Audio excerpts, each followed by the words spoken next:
Hey, Bonavide, then YouTube otherwise. It's me, Cmeantit, and I'm back with another video. And if you're in here, you're good to go. What's going on? What's going on, y'all? Look, I know a lot of y'all are new, and I thank you for subscribing and coming through. I know that I can't sing, but baby, some of these days, I be sounding good to me. Yes, honey, we back. We bike. When we back, y'all, we bike, because we from Florida when we bike. Okay, hold on. We're going to get the link going now. As I said before, thank y'all for coming back. I did my live reaction view where I ran the show. I talked about everything that I was seeing. Now you get to talk to me about it. You get to talk to me about what you feel, what you see, what you know, what you seen off screen. Woo, woo, woo, woo. Am I going to agree with everything? Probably not, cuz. Okay, but we here. Nobody's here to disrespect. But if I don't like it, I don't like it. And I'm not going to block you now, but I'm going to tell you I don't like it. Okay, now I want you to come online. I'm finna come online. You'll see me in just a minute. And join me at this link. I have a regular panel, which consists of Andrew Gabor, as you see him right here. Hey, India E. Mimi, always Mimi. And another guy named Nail something. I forgot what the last name, what the other name part of his name is. But he comes too sometimes. But everybody is invited to come on and tap on in. Tap. What is it? Tap in. I don't even know how to tap crazy, you know. Oh, look, we got a new. He's right. Okay, see now, y'all. I want to talk to y'all face to face. What's going on, Proverbial One? This is Cmeantit and the Bonafides talking about all things Potomac. We're talking about the reunion. We're talking about the episode. We're talking about what we done seen in the news, or not the news, or in the articles on the blogs. And we're talking about what we see on Instagram, Snapchat, wherever else, TikTok, whatever, wherever they at, and what we know. That's what we talking about. We talking about Jamal Bryant. What's up, girl? Girl, if Jamal don't go tuck it and go sit his don't want Giselle self down somewhere, anywhere, I don't really care where. He just need to find somewhere to have a seat, preferably not in his pulpit or nobody else's pulpit. I'm so sick of him. Now, let me just say this. He had a right to defend himself. Okay, he had a right to show up at the reunion. You see, okay. To show up as that woman man like you acting. Show up as that woman man like you've been acting. Oh, why you? The other lady just left. He should have showed up as that woman man like he said, like he acted like he would. This is the thing. They so fake and phony that they've been lying from the word go. He been lying since before he left Baltimore. Ain't he? He don't want her. His kids don't want him to want her. They sick of their daddy. They want their mom to be sick of their daddy. It's just stupid. Right. And then if that little crybaby Candiace, I understand that she got her feelings hurt or whatever.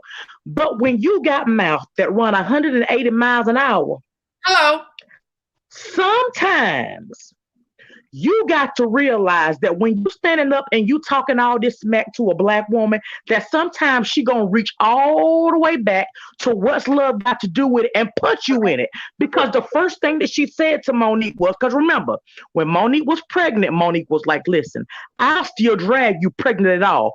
The first thing she said to Monique was, what you gonna do? Drag me? Oh, well, yep. Hallelujah.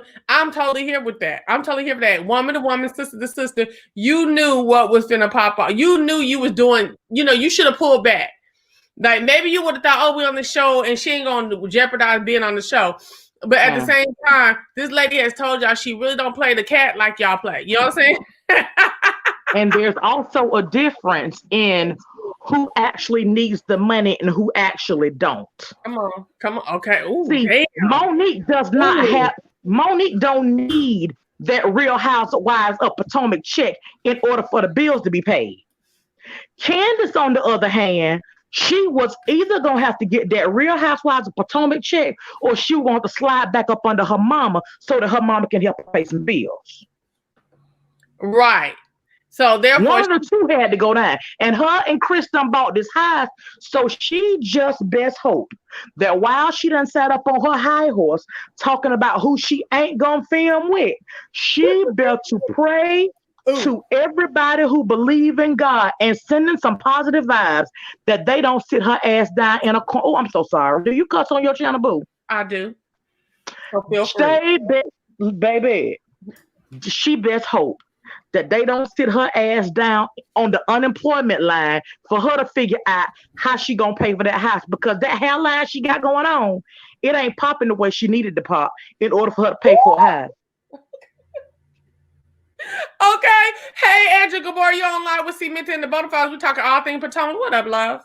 What up? Can you hear me? Mm-hmm. You can? Ooh, yes. Hey, y'all. Hey, what's going on? Not much. Andrew, you need to rev up. You sound a little dead right now. I sound a little dead. Oh, I'm about to get going right in a minute. Okay, go ahead. What are we talking about? Anything. Potomac crazy. The second part of the reunion was lackluster to me, to be honest with you. Coming from last week, how they left off last week, and then Jamal coming in with the little with his little receipt book. Mm-hmm. And then to this week, it just seemed a little lackluster to me. But you know what? I'm sorry. I think that Jamal set us up, because Jamal told us that this your night that we was gonna see something really, really pop off. So he said it was coming this week. So we were looking. We was looking. Maybe what week the men was coming on. It looked like it's gonna happen next week. That's why Robin was saying, if luckily you better be happy one not here. But still, Giselle them get the footage a couple of days before everybody gets to see it, right? I believe that Giselle them get the footage 4 days, because they'll watch what happens live, and that stuff that she was just on with the Porsha them, that was taped on Wednesday, at least Wednesday, right? But that's the thing still, Giselle. You got this man out here looking like a fool. You bought him on the show. You know you're not a favorable character on the show. You know what I'm saying? So you know they dragging him because of the way you act. And you got him out here looking like a fool, lying to the congregation. Right. You steady feeding the man lies. Well, okay. So let me ask y'all this. Let's just go to Ashley real quick, okay? Let's just go to Ashley. What y'all feeling about her explanation for what's going on with her and her relationship? She don't have no post-nup. She don't have no prenup. She having yet another baby, but she want us to believe that if he gets caught cheating again by the public, because it would have to be in the public, okay, that she would leave him. I don't believe it. And I'm lost now. I thought I had it nailed down what was going on, but I'm lost now with them. Go ahead, Miss Proverbial One. Can I sing a song? Go ahead. He a liar, a cheater, deceiver, heartbreaker, and I won't let you back in my life. So I'm taking the house, the cars, the kids, and the dog. I want it all. But she ain't going nowhere. She ain't, okay. She ain't going nowhere. Let's think about this thing. Let's break it down. We're going to use our critical thinking and our common sense skills. Now, let's see. She went all that time trying to have a baby with a man who did not want a baby with her. Mm-hmm. Then she got the first one. Then you went through all this highs and lows, and you going through all this depression like some of us mamas do. Then you figure out, so one of them good mamas got in her ear and said, now listen, it's one thing to have one baby with a man, and if you leave him, you're going to get a little bit. But if you have two, that ups your game when it's time for you to go to court and take everything that he don't want you to have. So what you need to do is you need to slide back up under that wrinkly, and you need to get you one more. Okay. There you go. And she did. Okay. So with all that being said, at this here point, especially since that prenup is all the way out the window. She done had 2 babies with this man. If she leave him tomorrow, she gonna walk away with half of what he got. But she ain't gonna leave because what she don't want to be is that young chick who couldn't even keep that old man. Okay, hold on. That's what I think. Okay, hold on now. Good evening, Faraji. You're online. Hey, how you doing? In the Bonafides, what's going on? Not much at all. How's everybody doing? Good, and you? Good. So, For Barbara, when you up here serving up some hot tea. Okay. I love Real Housewives, and I'm gonna be honest with you. I had never been on Properly Bonafide before. I ain't never been over here. But what had happened was I was watching the show and all the stuff on my TV. And when the show went off, Properly Bonafide was the next person that popped up on my TV. I said, I think she was the only person that was up there that was live. She's talking like what I be talking about when it comes to this here mess. And so I literally jumped in when she said, I'm fixing to go. I'll be back in 10 minutes. I ain't moved. I sat there on my phone talking about refresh. And I thank you. Okay, listen. She finna drop the link. I was waiting on it. Okay. You the first one up. Nikki, you online with Cmeantit and the Bonafides. What's up, girl? We talking all things Real Housewives of Potomac. Okay, so she gonna get herself together real quick. Check your mute button though, Nikki. That might be what it is. Okay, so it is that. Okay, Nikki, you on? All right, go out and come back in and see if it'll work. Okay, now I like what Proverbial One said. Okay, hold on. This is my friend Chantel that I grew up with. Hey Shan, you online with Cmeantit and the Bonafides? What's up? Hey, we talking all things Real Housewives. I'm just trying to hear it. Okay, so Proverbial One, you made a statement.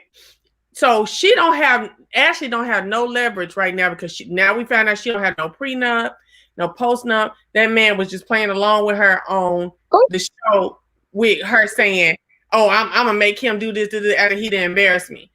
Why do you think Michael is going along with having these extra kids? Because you think he dumb enough to know that this little young girl can't trap him now? Why is he having these extra kids? Is that I know what that is. That's them kids is on his dick. That's what them kids is. To prove his manhood. Correct. Exactly. As old as he is, I had to listen, it's two pieces to this puzzle though. Number one, it proves that he can still make babies. Mm-hmm. And number two, I'm sorry, but who else Michael gonna get that look like Ashley? He's trying to keep some format of arm candy. Some way, shape, form, or fashion, keep somebody who look like somebody. But what's gonna happen to him? And I know we talking about Real Housewives of Potomac, but what's gonna happen is, well, it's still the same one. Well, he gonna mess Ryan and end up being a what you call it, talking about her husband and how he wrinkly. Talking about Karen's husband, Uncle Ben. She gonna be talking about him like she talk about Uncle Ben like, Another thing that you have in this equation is the fact that at his age, and probably even before he got to the age that he's at now, his family members asking, where the hell are your kids? What's going on? So everybody's starting to pick up everything. So Ashley's always going to be his beard. I personally believe that she knows. She just ain't going to tell everybody else. When they did that, go ahead. When they did that flashback to the first season and him grabbing butt early, oh glory. I could have just laid down in my bed and went to sleep. But see, Candiace knows that because Candiace knows that guy Eric, the producer Eric. Candiace knows that man. Candiace was at that man's wedding when he just got married to another man. So not Candiace. Ashley knows that. Ashley is cool with the boy. Ashley knows that the boy feels like that, but she doesn't want to let us know because she's trying to take Michael all the way to the bank. Right? Give me a second here. So the guy's ass that was grabbed is already gay and already married to another man? He's already gay, but he wasn't married at that time. Oh, well, what happened was Michael saw him and already knew the fella was gay, so he saw that it's his passing. All right, he gay, so he gets down. So let me go ahead and do what I need to do. Confirm. And Ashley knows that. Ashley knows that, but she's not gonna mess up her bag by trying to, you know what I'm saying, make it seem like he this man. She gonna do what she got to do to get paid, and then she's gonna come out with the truth. Ashley said he is only attracted to women, but we have not seen one time where he done grabbed a woman's behind. Everybody's butt that we know that Michael done grabbed was a man. But you got to watch Ashley's wording, right? She real slick like Jamal. What she said was, Michael is only attracted to men, but if we find somebody that we're both attracted to, we'll go ahead and do what we do. You're That's right. what she said. Ooh, that is He just told Eddie at one engagement that Eddie was attractive. So what you mean? If you and Ashley find him attractive, y'all gonna go do it with him? You gotta watch the way that Ashley do her words. Pause. Oh dang, I was just about to let the lady back in. Hold on. Okay, she gonna have to come back in. Shan, you speaking? No, I'm listening because I feel like everything everybody's saying is right. With the whole fact that she keep having babies, he just doing that as a cover. Like the fact that him and Juan both ain't there, I feel like that's something too. They had to go on their vacation. That's what I'm saying, just the two of us, right? Ain't no camera's gonna be with them if they have to That's what he said. So you say you thinking that Juan and them didn't show up because that was their free time to be off without these women in their face. Michael said that's what they was gonna do. Yep. and they probably do it all the time. Michael didn't want to come answer to them questions about grabbing that man, but that's what there was. Michael ain't want to come answer them questions. Right. And so let me ask y'all this. Okay, hold on. Let me let her on first, then I'm gonna ask my question. Hey, Miss Nikki, you on the line with Cmeantit and the Bonafides. What's up? Miss Nikki's sound is a terrible thing tonight. Dang. Nikki, I don't know what's going on with your sound, girl. Anybody? I'm gonna come back in just a second. Okay. So let me ask y'all something. So why do you think Giselle and Robin have no problem going hard in on Monique? But after all the ish that pertaining to what? Ashley, pertaining to everything, they never liked her. They don't hold back on letting her know that they don't like her. But they don't ever go in on Ashley to that degree. And Ashley has some real life shit going on with, if y'all want to talk about marriages and scandals and marriages and all that stuff like that. Why is nobody going super hard on Ashley? Because her stuff continues to happen every season. Can I talk? Let me go first. Go ahead. Okay. So I think that it's colorism and elitism with Robin and Giselle, right? I think that they don't like Monique because she's darker and she's hood, right? And they look at her. All of them grew up the same way except for Monique and Ashley, but Ashley still is lighter skinned. Can you hear me, Nikki? Yeah. Can you hear me now? Yes. Yes, Oh, okay. Hi everybody. What's up, y'all? What's going on? We're talking all things Real Housewives of Potomac. Yeah, I was kind of disappointed in this second episode. It was nothing like what I expected, and it kind of seemed like they did a flip on Monique, and I don't appreciate that at all. I was surprised Karen kept quiet like that because they tag teamed the first episode, and then all of a sudden now it's just Monique, but then everybody else is coming at Monique, and I was surprised Karen didn't jump in and come to her defense on a few issues. But that crying child. Woo. Yeah. Well, so I don't know if we can say that Karen didn't do anything. I think it just was not edited like that. I think it was edited for us to get more of a Candiace. no, well, that, and for us to also like see what the other women had to say about what was going on with Monique. Because no sympathy for Candiace though. You said you got what? I didn't feel any sympathy for Candiace. Oh, okay. I'm surprised. Or did I? I didn't feel no sympathy. I'm saying the edit that we saw, it didn't give me, we want people to feel sympathy towards Candiace. I didn't get that from the way that it was edited. Okay, so I'm not saying the editing was showing sympathy. I'm saying Andy was doing too much in regards to his line of questioning and the way that he was directing the conversation. Like, that girl had told you on so many occasions that she is not set up to apologize to that crying ass bitch. Right. She told you several times that she felt like it was just, and what was the reasons why she felt like it was just. Why are you still trying to garner an apology? Exactly. What happened? He kept coming at her about her tone. Like, well, you don't even sound like what you want me to be doing right now. Like, you asked me how I processed this. So you're gonna get a year later as well. So this is a year later, and you still got somebody that's sitting there up there crying. This is my thing. If we were in a situation where we were all hanging out, all of the people that's on the panel right now, and something that happened, and me and Properly Bonafide got into it, and then a year later, I'm sitting up there crying about it, and Properly Bonafide is like, okay, this is a year ago. You done went to therapy and all this kind of stuff. Is these tears telling us that your therapy didn't work? Or are these crocodile tears? 1 minute your makeup running all down your face, the next minute your makeup is fine. She fake. They gotta be crocodile tears. And let me tell you why they gotta be crocodile tears. Ain't no way in hell you're gonna get your ass beat by somebody and go and talk to the people out the side of your neck the way that you've been doing. Ain't no way in hell. What you're gonna do is you're gonna go sit your ass down somewhere. I agree with that. All this here jumping at somebody else, and then you making comments saying, "Oh, well, they can't handle my mouth," and you bragging on nobody not handling your mouth. Well, goddamn, you can't handle these hands, so don't you mind your damn mouth is what you do. So what happened was? During the season. Hold on, because I gotta cater to my my written articles too. So Will J says Andy grilled Monique to be politically correct for the network. That's because he already grilled Candiace through the whole season. Through the whole season, every time Candiace was on Watch What Happens Live, he was grilling her, asking her, making it seem like it was her fault. But let me say this though.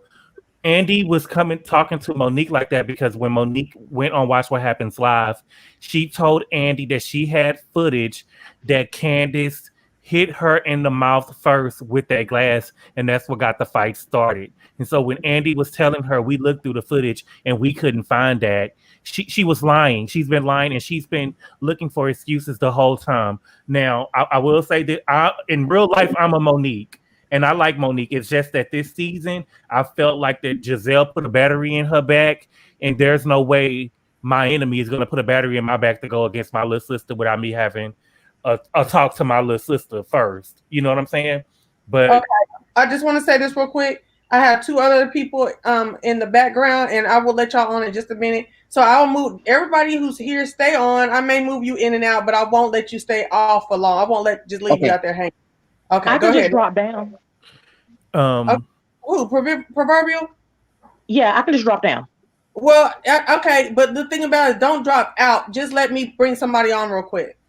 Okay. Okay, just stay on. Okay, hold on 1 second. Go ahead, Andrew, while I'm doing this. Stay on, Proverbial. Well, I'm going to say, because I feel like my stance is going to stay my stance of, I still feel like Ashley started that mess by talking about it and then tiptoeing to the bathroom. I don't care what nobody say. I got that Giselle put the battery in the back and had all the emotions high. But here go Ashley, because she didn't want nobody talking about her husband and them saggy drawers. Telling us, well, how are you guys doing? I'm going to go to the bathroom. Like, what was the point? In her face, you saw it. Even in her face when she was tiptoeing out, you saw it. Yeah, it's like, I don't think you look suspect. What'd you say now, Nikki? Now my thing is, let's start with the whole tomfoolery in the first place. Every single person on that panel knew about the rumor that Gigi started, Pastor Sharice, that Sharice brought to the show. They acting like they didn't know. Even Andy sat up there acting like he didn't know about the rumor. He said that Giselle didn't bring that up on the show, and he did. She did. The only thing she didn't say was that the baby wasn't Chris's, but she brought that trainer up on that show, on that Giselle did, yes. And her confessional show did.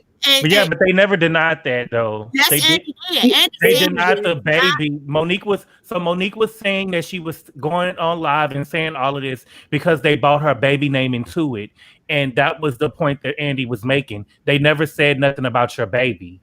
So what Monique's excuse is these girls tried to plot against my family. They were saying that my baby wasn't by my husband. They were saying even when I miscarried my baby, that baby wasn't by my husband. And they bought this to this show, so I'm exposing everybody now. And Andy was trying to tell her, nobody bought your kids into the show. Of course they were going to bring you. They bought the trainer, but Giselle never said that she was sleeping with the trainer. Giselle said that y'all was a little bit too close for comfort, and y'all was going places, and Big Boy found out, and he got upset.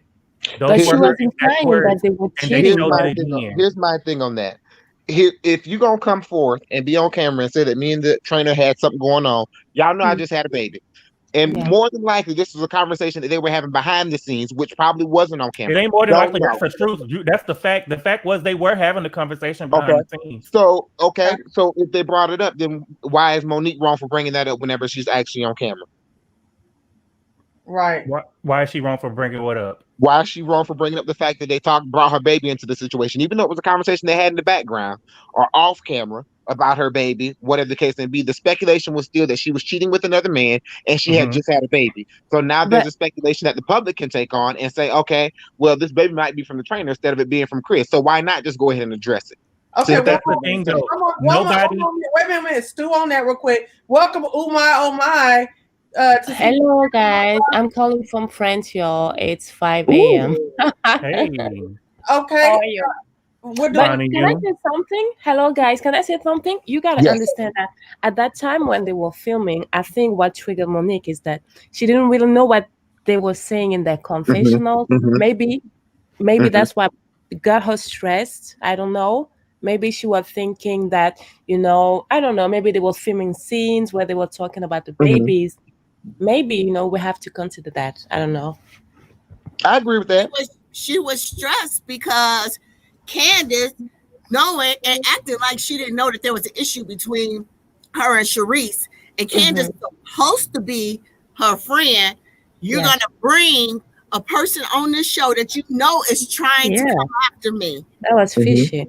That's the thing, though. That's a stretch to me. These rumors were 2 years old at the time. So it's 3 years old in present day, but at the time that they were filming, they were 2 years old. Wait, 2 years? Monique can be pregnant for 2 years. You have to. Monique had a miscarriage in season 3. First. Yeah. And then she had the miscarriage first. So there was actually 3 plots. Monique had a miscarriage first. They went after that baby, saying that she didn't really have a miscarriage, that she had an abortion because she didn't know if the baby was by. So because she didn't know if the baby was by the trainer or or Chris.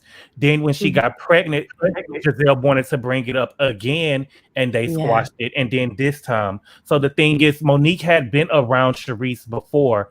But I think that, in my opinion, I think that Monique was just so happy. There's no way me and Giselle would have been friends after she would have been spreading those type of rumors about me, because it was actually Giselle that was spreading the rumors, right? So you go and get back cool with Giselle, and you let Giselle put a battery in your back that Candiace is doing something with Charisse, which is, I can invite whoever I want to my party. But the thing is, when you confronted me about it and you thought that I was wrong, I told you about the baby. She told her about the baby shower that she was with Candiace. They edited that out, and she apologized. Why can't we move on? You know what I'm saying? Why can't we move on after I apologize to you about it? Why do you still have to be picking at me the whole season? So what do you think? You think that Monique was trying to be like in the Jesus clique, and she's not being really honest about the situation? That's what you're saying? Yeah, I think that she was trying to be in Giselle's good graces.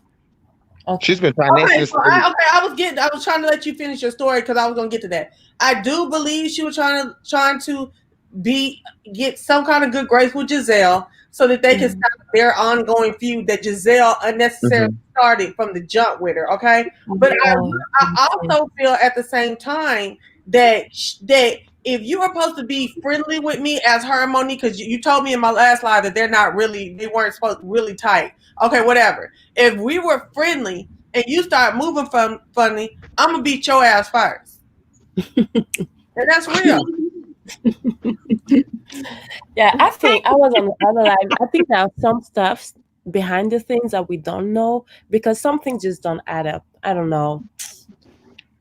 But why are you beating Candiace ass and got nothing for Giselle though? That's my point. If these are the rumors that was about you, if these are the rumors that were about you, if Giselle is spreading rumors about your child, why are you friendly with Giselle and mad at a girl that invited somebody to her party? Proverbial wants to come back on and say something. Oh, yeah, I didn't know that. She's on right now. Okay, so check this out. This is what I'm seeing, and whenever you take everything all the way back to the baby shower, we actually have to walk it up from the baby shower to figure out exactly how Monique came up with what she came up with. First and foremost, when the conversations was held at the baby shower, it was Karen who came back and told Monique about what happened.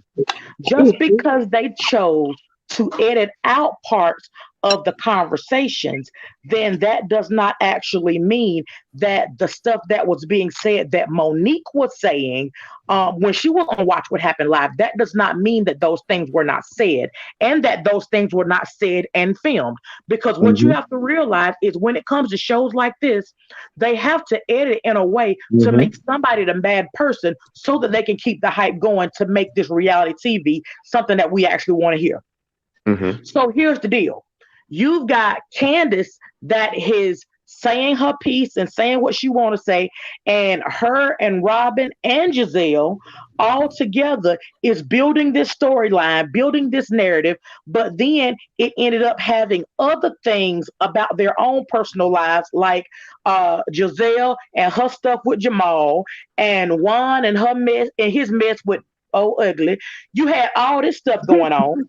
It caused those storylines to not build on the stuff that they were saying about Monique and the meeting that they had after the baby shower. So whenever Monique was sitting at Watch What Happened Live, and he was like, well, they hadn't said anything about your child on the show.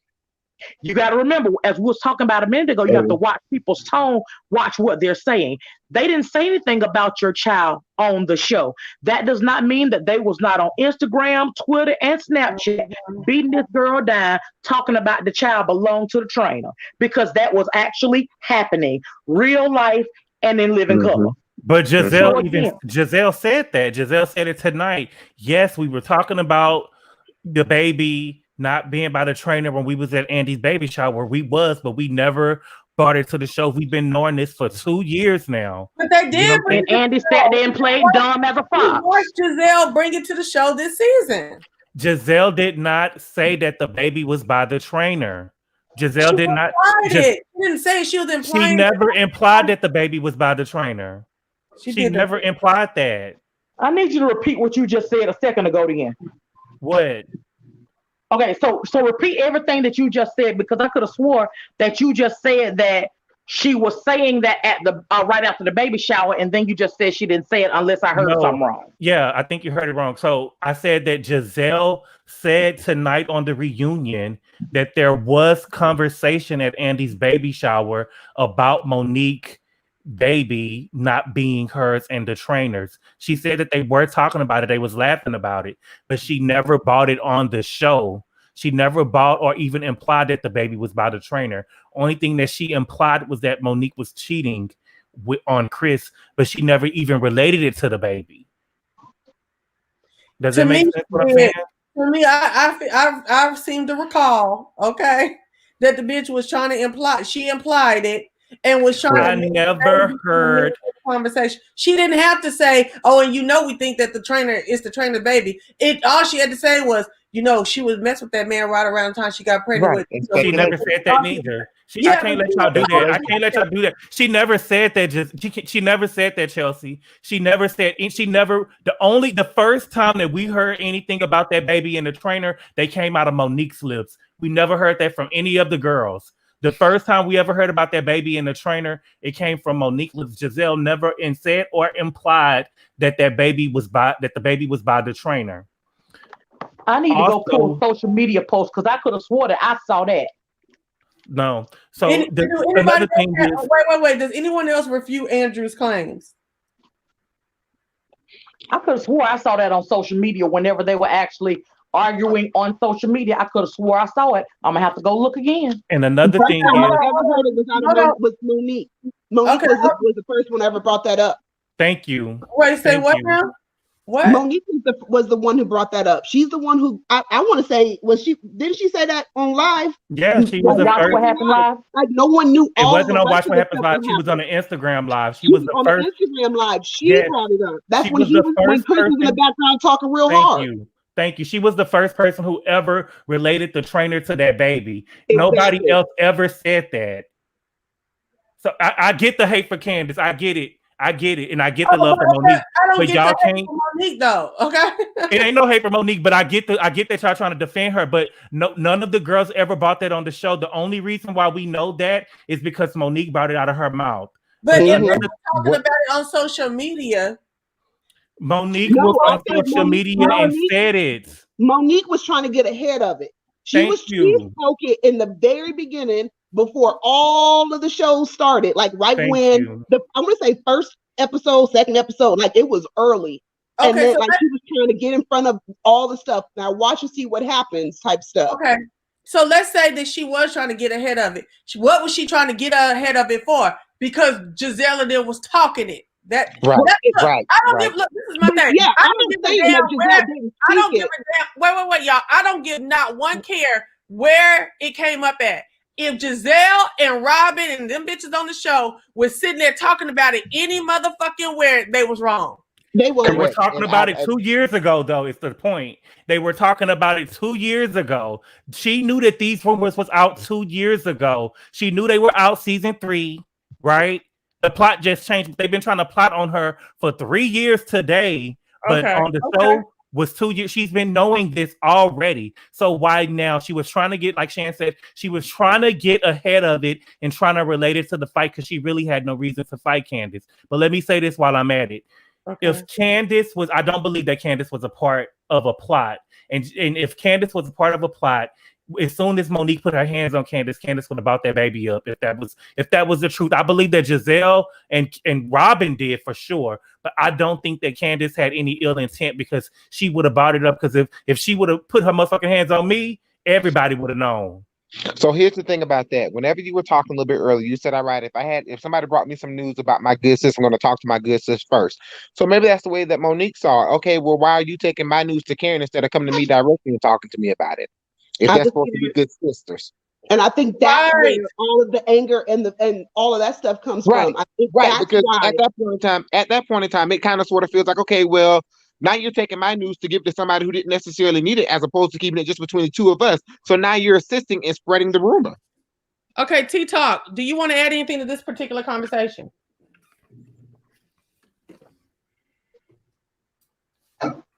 T-Talk, you're on mute. I'm going to go on to the next person. Come on, baby. I got to be fair to everybody's people waiting in the back. Okay, don't leave, T-Talk. You can come back in a minute. What Chantilly is saying is kind of what I remember. I remember somebody else bringing it up first, and she's saying that Candiace actually said it on her live first. And then because of that, then Monique did a response, and then she tried to clear the air on everything that was said. But I remembered clearly that the first person that said it wasn't Monique.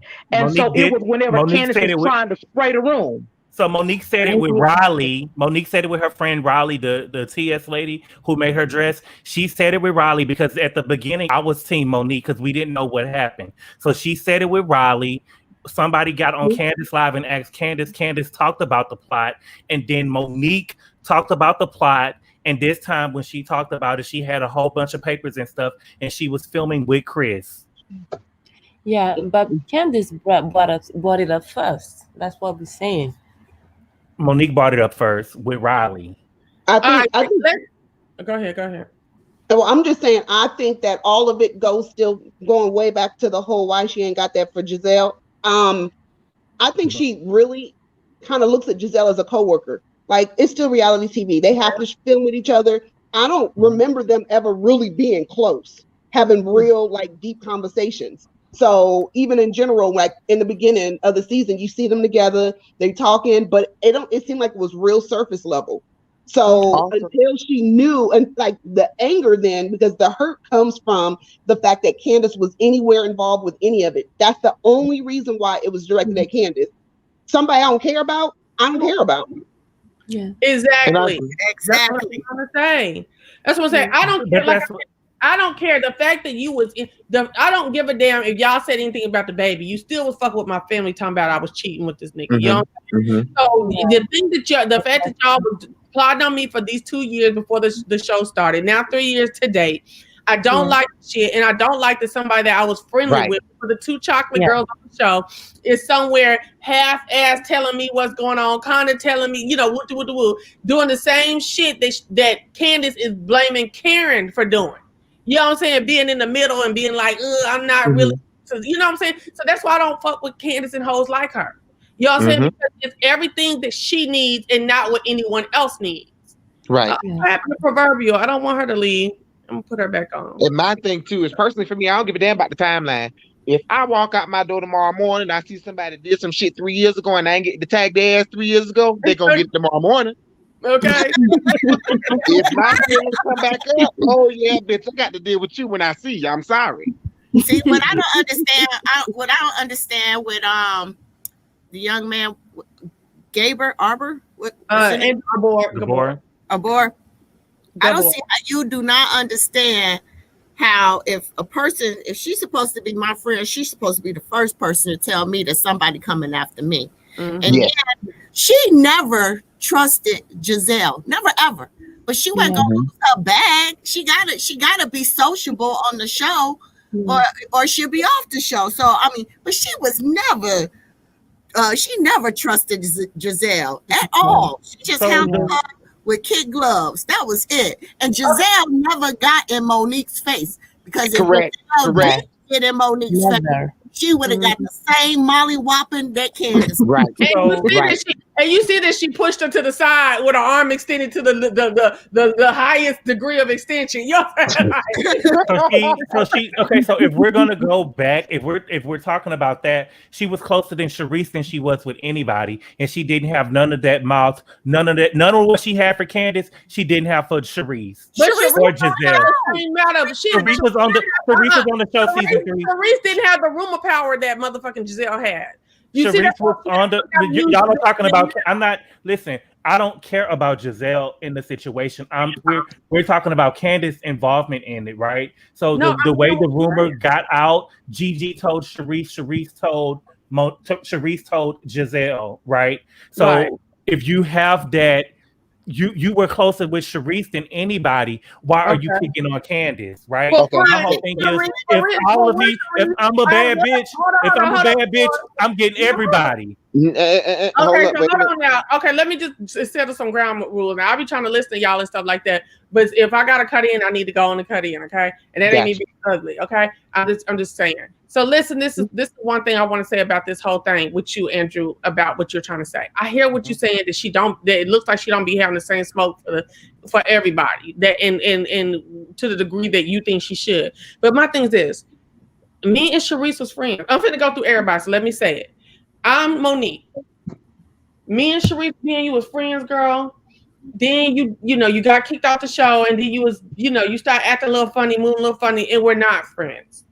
First of all, bitch, I'm not going to fuck over you on my show because you still want to be seen, bitch. You're dismissed. I'm out of Ashley's party because you're not going to do it with me, and you're not even on here getting paid. You know what I'm saying? First thing, okay? You're not even part of the crew. You're not even us. So get the fuck on, okay? Second of all, Charisse don't got the rumor power because she don't have the celebrity like Giselle does.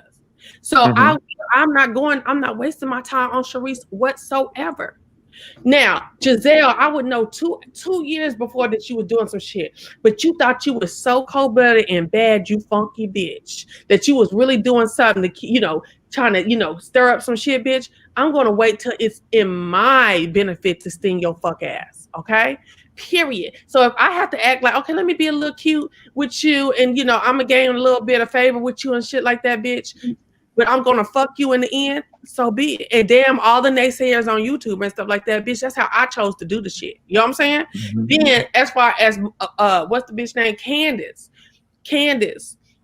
Now you and me, we go back and forth with shit and stuff like that. Your mouth get on my nerves. I'm not somebody who take a lot of mouth, and that's why we've been falling out anyway. But for you to be friendly with me, like I said a while ago, and you running around kind of telling shit, kind of not, and then you fucking with the no-name bitch, which is Sharice, I don't have it for you the worst because you are currently supposed to be my friend, and you moving and you shaking funny. Mm-hmm. That's period. That's how I feel. Now, I'm not saying none of y'all have to agree with me, but that's where my standpoint on this is. Okay. Gotcha. And one thing I want to add on that too. Sharice was still on the show when Monique first learned of the first plot. Monique, but she wasn't on the phone on the show this season, so therefore, Sharice is bitch. You will not film with me. Point blank. Period. Here's my thing on that whole situation. Looking at it from a real life perspective, I've been in a situation where I have fallen out with my very best friend. And to this day, I still have not let anybody get as close to me as I've let that individual get close to me. So the thing about that is whenever you have a very best friend and they're like a sibling to you, they know your family, they're ingrained in your family. Whenever they see your mother, it's hey mama, hey nana, hey grandpapa, whoever it is. If you're upset with that individual, even though that friendship is over, they're not going to be the first person that you want to attack. And I'm saying that in reference to Sharice. So in Monique's confessional, she stated, oh shit, did everybody go except for me? No, we hear you. Okay, I ain't see nobody. All right. And in that situation, I can understand exactly why Monique walked away, because what you are seeing at that point in time is this is my friend, someone that I love. Am I upset? Do I want to fuck shit up? Yes. But still, that's my friend, and I still love my friend. I don't think some people understand that, yes, we can have a falling out, but the love is still present. Yes, we fall out, but I don't want nobody to bring you harm. And if I get a phone call that somebody's about to bring harm to you, I'm still going to come and fuck them up. We still ain't friends. We still ain't cool. The love is still there, but I got to go about my damn business after I fuck this shit up. Okay? And I think that's probably where Monique was whenever she saw Sharice and just decided, okay, let me get up and get out of here. Because as of right now, I'm at somebody else's party, 1. 2, this is a friend that I still love, and I don't necessarily want to approach her in a tone, because when you start speaking sometimes, that anger just builds up. And what you find in your emotions, you start talking harshly to somebody, and then the situation blows out of proportion. I respect what she said in her confessional, that it was best for her to leave at that point in time because she felt that she was getting angry. And that's all I think that if Sharice would have been on the show, would have been in that wine barn or wherever the hell they was, with drinks and talking, and she would have slick talked, Sharice would have got it. I think Candiace just got it because she was there. That's it. That's all. Like she was drinking, that everybody had been drinking, and Candiace kept talking, and Monique just saw her. That's just all it is. And if you look at it, Candiace at first was on the other end of the table. She kept sliding closer and closer and closer to Monique.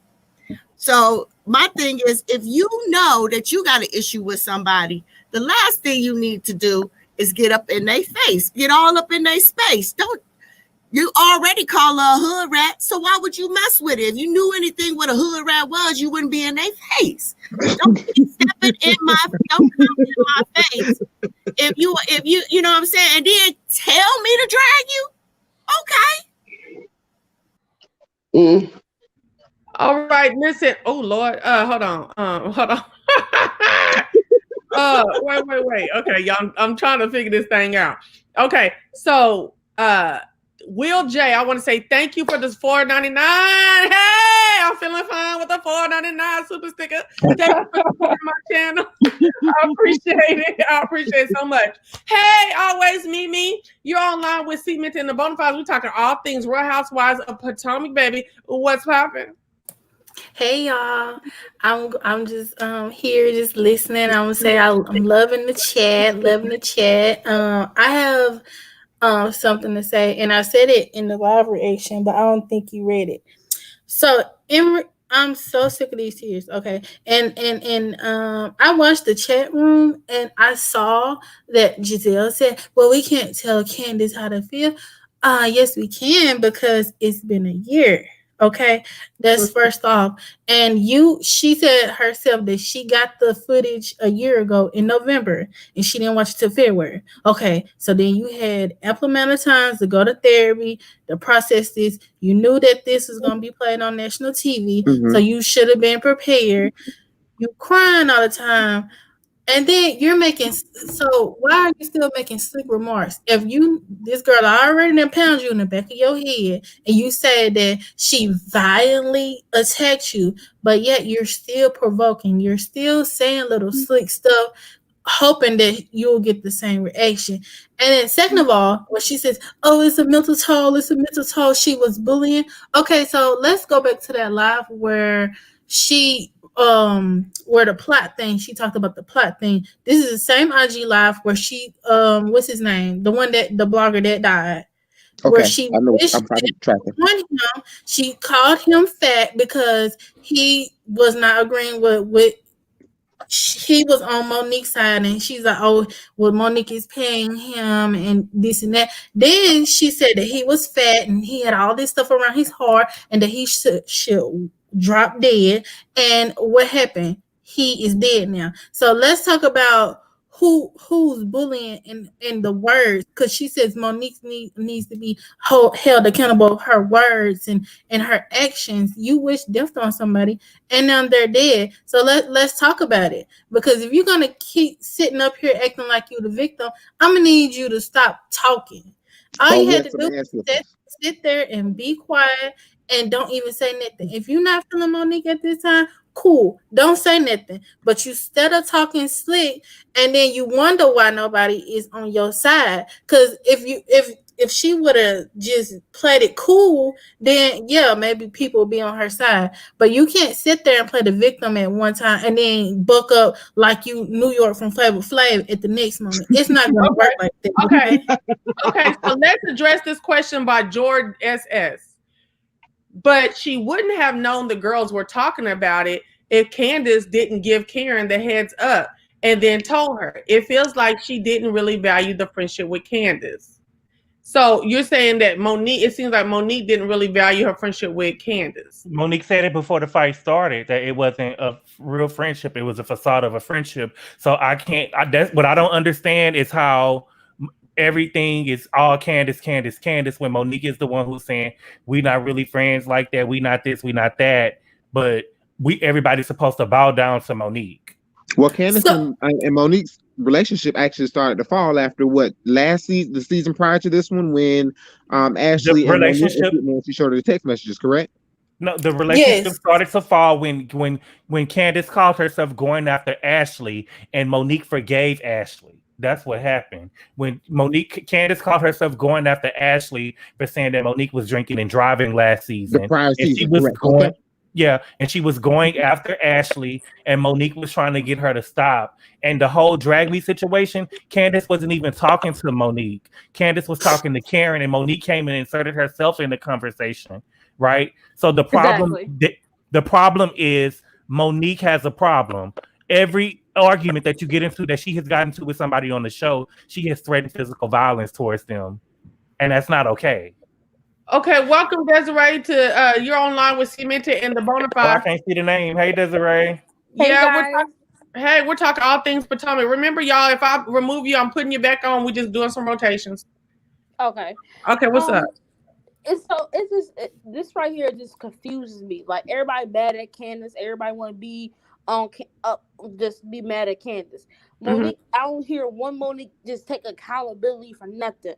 And everybody thought, oh, she tried me. Rob was in your face telling you to do it. Tell you up in your face. And that's a girl who really tried it with you. But you ain't do that with Robin. Okay, so let me ask you something. Why are we all okay? So I believe everybody should be accountable for what they did, right? So if your argument is that what's her name? Monique needs to be more accountable.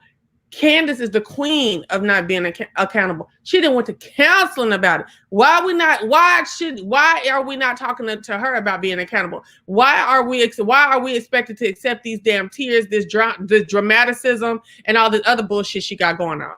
Let's say this. All right, let's break the fight down. What do you feel other than drag me was fighting words? No, it ain't words, baby. It don't only have to be words. It wasn't just words. It was them actions. First of all, let's break it down. Thank you, Desiree. Thank you, baby. Hands in her face. So you can't just say, "Oh, she had her hand in my face." She had Monique did the same not thing. First, though. Monique also put her umbrella. You can't say that her hand was in her face first and she moved it. You on my panel all the time. I know. Hold on 1 second. So this is the thing. You said let's break down the fight. Let's break down the fight. Is it not true that everything was cool up until Ashley got over there talking? There was nothing going on between Candiace and Monique, right? Right. It was though. Then Ashley came over there and she said what? She came over there like, oh, so what's going on with you and her? And did Candiace not start with some little snarky, like she does, commentary about, well, you might get invited, you might have to just miss the invitation. Did Candiace not do that? And within earshot of whatchamacallit, okay? Okay, now I'm not saying we ain't even close to mapping out how she got this ass whooping while I'm okay with it. So then you do that, and so Monique is peeping you, right? It's like, I'm not even gonna dress you. Okay, cool, woo, woo, woo. And then girl starts twirling. Not only did she start twirling, she didn't twirl to the back of the room, back, doing her drama. She asked for drama, doing all that movement and stuff. And Monique is literally looking at this girl like, girl, okay. Wait. That's not what happened, Chelsea. Before that twirl. That's not what happened, Chelsea. That's not what happened. What happened for the twirl? That's the thing, though, Chelsea. When you're talking about the fight, you're saying stuff that did not. You're painting the fight to us as if we didn't see it, and stuff happened that did not happen. As are you, though. No, I'm not. This will happen. This is what I feel happened. This is literally happened. Ashley asked a question to get the topic off of her.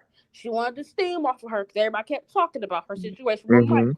And she said, "What's going on, Monique?" And Monique said, "She's over there. And Candiace was like, "I love everyone, and stuff like that." And then Giselle was like, "What's going on? It's deeper issues and stuff like that." Then Candiace took that knife, tapped the glass. You guys know she always tapped the glass to get everybody's attention. And then it came up as they talk about, I didn't find out things until you told me, Giselle, that she was being with friends with Sharice to her benefit, to make Monique mad.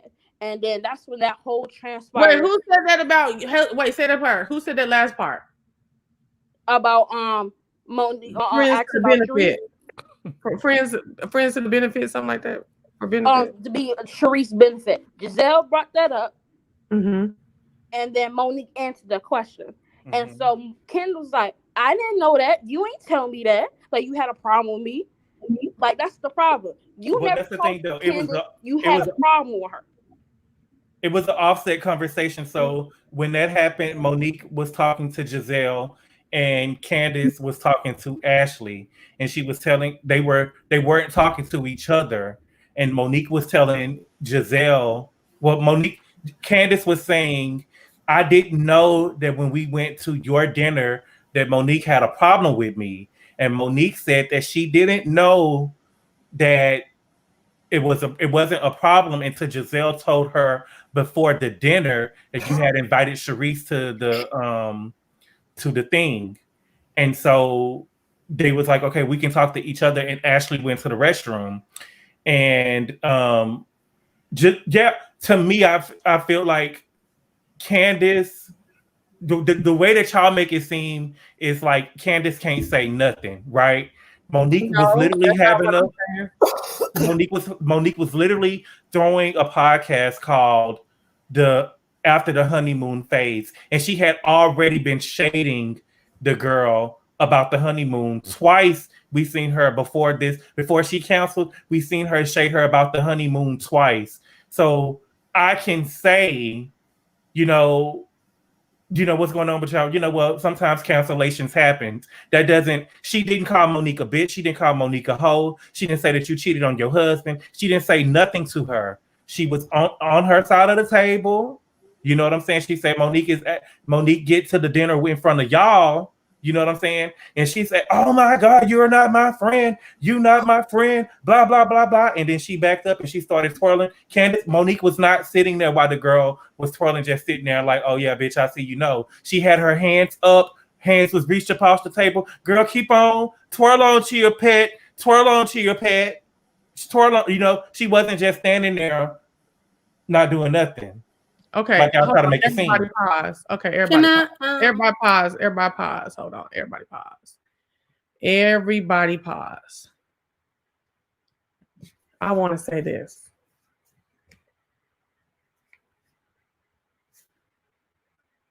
In my position, the way I'm looking at it, I am not saying that Candiace can't do the same type of culture and bullcrap that they do on the show. Not saying that. I'm not saying that Candiace had to have any moment in time before the barn, before the drink, before the click of the glass, doing anything to Monique. And I want y'all to really understand this. So why I came on camera. I am not saying that she had to perpetuate over days, over time period, getting her ass beat. She did not have to. All she had to do was come and piss a motherfucker off in that moment, period. Okay? In that moment, the bitch had already been on your ass, not feeling you. Then you do all your little slide, snarky shit that gets on everybody on the cast nerves, okay? To different degrees we see. And so therefore, you do your thing. Monique saying something to you, you saying y'all going back and forth. You do all the drama shit, sickening my ass, sickening me. The whole drama, twirler, all that stuff. And then you come back, what are you going to do? Taunting and provoking her. You're going to drag me? Are you going to drag me, Monique? And then you're doing this. When Monique, I don't care what y'all say, Monique had not extended her elbow to that lady. That lady extended her elbow to Monique, okay, first. And all of this is enough and equals up to somebody who you have frustrated and she's sick of your ass, and you have proven to be whatever she feels in her mind, she whooped your ass. That's why she whooped your ass. I don't want to hear no more that Candiace didn't do nothing. She didn't say that she did shit to get her ass whooped. And a lot of you come, and I'm not going to say that nobody's from the ghetto, because you ain't got to be ghetto to whoop somebody's ass, okay? But a lot of you come to where you know that any of that shining on motherfuckers that Monique was doing or Candiace was doing will get your ass beat. Or get somebody to try you or just to pull you a little. What can you do? She extended her elbow with that shit and got snatched up, didn't she? And then Monique's ass did the same thing, got snatched up. In that moment, you did something to get snatched. So let's not talk about what she did or didn't do before, who she should. Bitch, in this moment, you didn't put your hand in my face. You done did all this shining, twirling around, keeping up all this yang and stuff like that. And just based on that, I grabbed your hair. Then you fell on the glass. You got you some glass because it's time for you to defend yourself, baby. I understand it, Candiace. Defend yourself. You got you some glass, and then you went to do my face. And before you mark up my beautiful motherfucking black ass skin, that I don't have to put no makeup on to shine, bitch, I am going to fuck you up. Okay? And that's what happened. Okay, let me unmute y'all. Hold on, let me go back on.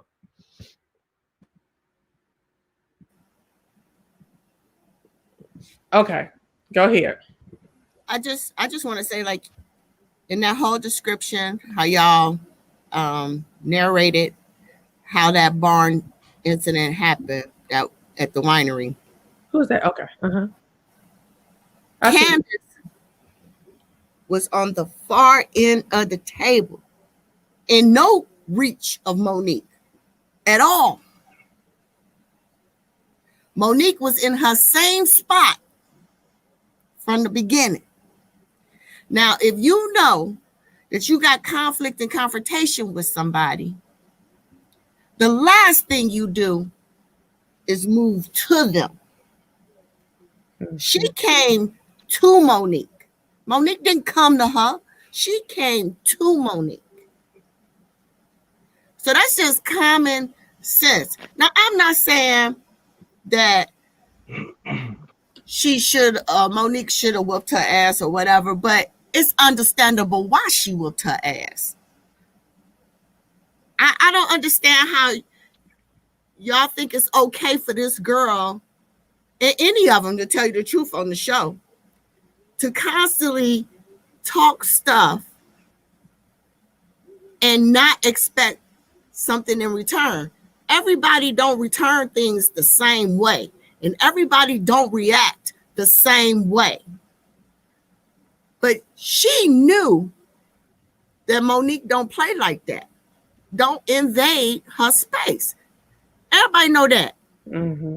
That's just common knowledge. That's why Giselle know that. That's why she don't never invade her space. She talk her yang way back here. Okay, hold on. We have Faraji wanting to come in. I'm gonna rotate someone out real quick, and you just let me know when y'all got something to say. I'm checking the private chat, but don't leave just if I remove you. Ooh. I just want to put Chan back in there because she wanted to talk about it too. Nikki, I agree with what you're saying. You did move to her. You did all the extra. You thought it was a game, and it was not a game. Okay, when y'all described the fight, when you literally described what's going on, Chelsea, you said Candiace didn't have to do none of that. But then you went on to describe Monique's feeling prior to it, right? And that's what's while Candiace was doing. No, oh, you said I did add in. We already had some issues, but I'm saying she reached out. I agree. Listen, Chelsea, I'm from the hood, y'all. I'm from the hood. All I'm saying is this: you could, if you blow in my face, if I could feel your breath in my face, that's enough for a fight, right? I just personally feel like that as people from the hood, we don't feel like nobody can fuck with us, and I think that's what Monique mind was, bitch.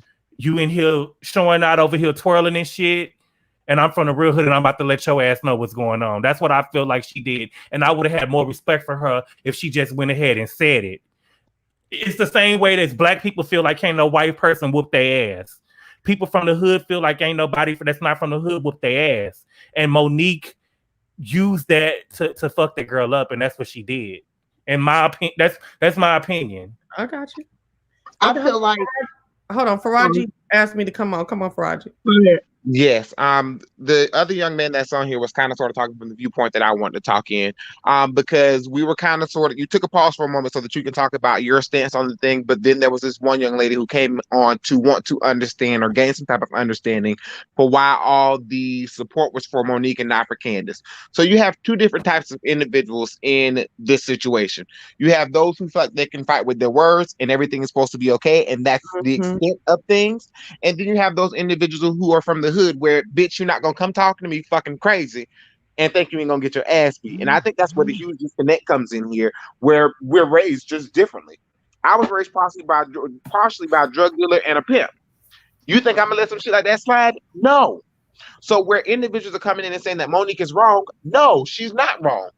That's what she feels appropriate. Is Candiace wrong? No, she's not wrong. She was reacting in what she felt like her environment taught her to do. However, she just caught up with a bitch that wasn't going for it. Go ahead, Shan. I hear you. Now I'm with you, Faraji. I am, because I'm about to talk about that as soon as Shan talks. Go ahead, Shan. I feel like I don't want to say that I take up for Monique, but I feel like I do, because on the show they are constantly looking down on her. Like, why would you do this? How are you that? And no one on the show, at least, has ever said, Candiace, maybe you shouldn't have been fucking with her. That's the only reason why. Part hood, part regular. I'm streets and sidewalk, and I would definitely, I could snap off on somebody for that same reason. But in the same aspect, so nobody except for Karen will say, well, what part did you play? Because you did something different. The whole reunion, all they did was, that's not how that happened. That's not what happened. Like, no one is listening to Monique. So I feel like other people now are voicing for Monique because no one's listening to the fact that Black folks can go to the boardroom, and they can go to the alley. It's just what happens. Right. I have a question for everybody. Why do we feel verbal assault is okay, but physical assault is? Because the show is around verbal. That's what the show is about. That's the thing, though. If we gonna talk about every time a bitch says something I didn't like, Karen ass should have been whooped at her hair party when she said that shit about one. Robin could have whooped her ass then. Like, there's so many times where Giselle should have been got her ass whooped by Karen. You get what I'm saying? So if we're gonna talk about what a bitch said that make me do something, you get what I'm saying? All of their ass should have already been whooped. Okay, so let me stop real quick. Hold on. Proverbial saying that she's gonna step out, but Proverbial, I said it in the private chat. Thank you for coming on. You're welcome at any time to come back again. We do this almost every week. Sometimes I get bogged down with a couple jobs that I have, but I really appreciate your commentary and your addition. If you would like to come on and be like an official panel member, I would greatly appreciate it. She was great. No problem at all. Yeah, she was great.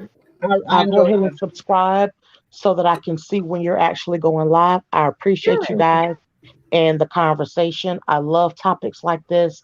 I am an educator and I do have to teach for the next couple of days. So I do have to slide out on you guys early, but I will try to actually stay on the chat side for as long as I can until I go to sleep. But you guys have a great night and I enjoy the commentary. Let me say this. And you're always welcome. Well, I was a moderator, but let me just say, shameless plug. We also talk about a whole lot of range of topics. So I send Chelsea multiple things because she's I don't like all this reality. So I send her more things that has to do with the world we're living in. And so just look out for those. And we would love to have your perspective back and just hang out with us. Thanks. I'll definitely do that. Thank you guys so much. Thank you so much. Oh, y'all, I gotta get my wrench back out to Mimi.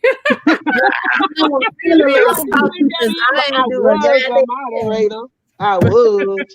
I mean, I'm still a little saucy now. I'm just like, Wait, can I say one thing, Mimi? You can go right after me. So I want to address what Faraji was saying about two different fighters, one with their mouth and one with their hands. So I can, and I think Shantara can attest. Again, me and Shantara grew up together. So, well, Shan, she's going by Shan. So Shan, sorry, we grew up together. So I can fully divulge that I was a talker for a long time. I preferred to talk noise, talk shit, and get in little shit on you and jabs, and you do whatever you gotta do to me and keep it like that. But I learned in junior high school that really the late years of elementary school that everybody don't do that. You know what I'm saying? And or some people do it, but they don't do it for long. Okay. And I had to get touched a couple times for me to understand that shit. You know what I'm saying? So I think this is Candiace learning late in life that you can't just run your mouth.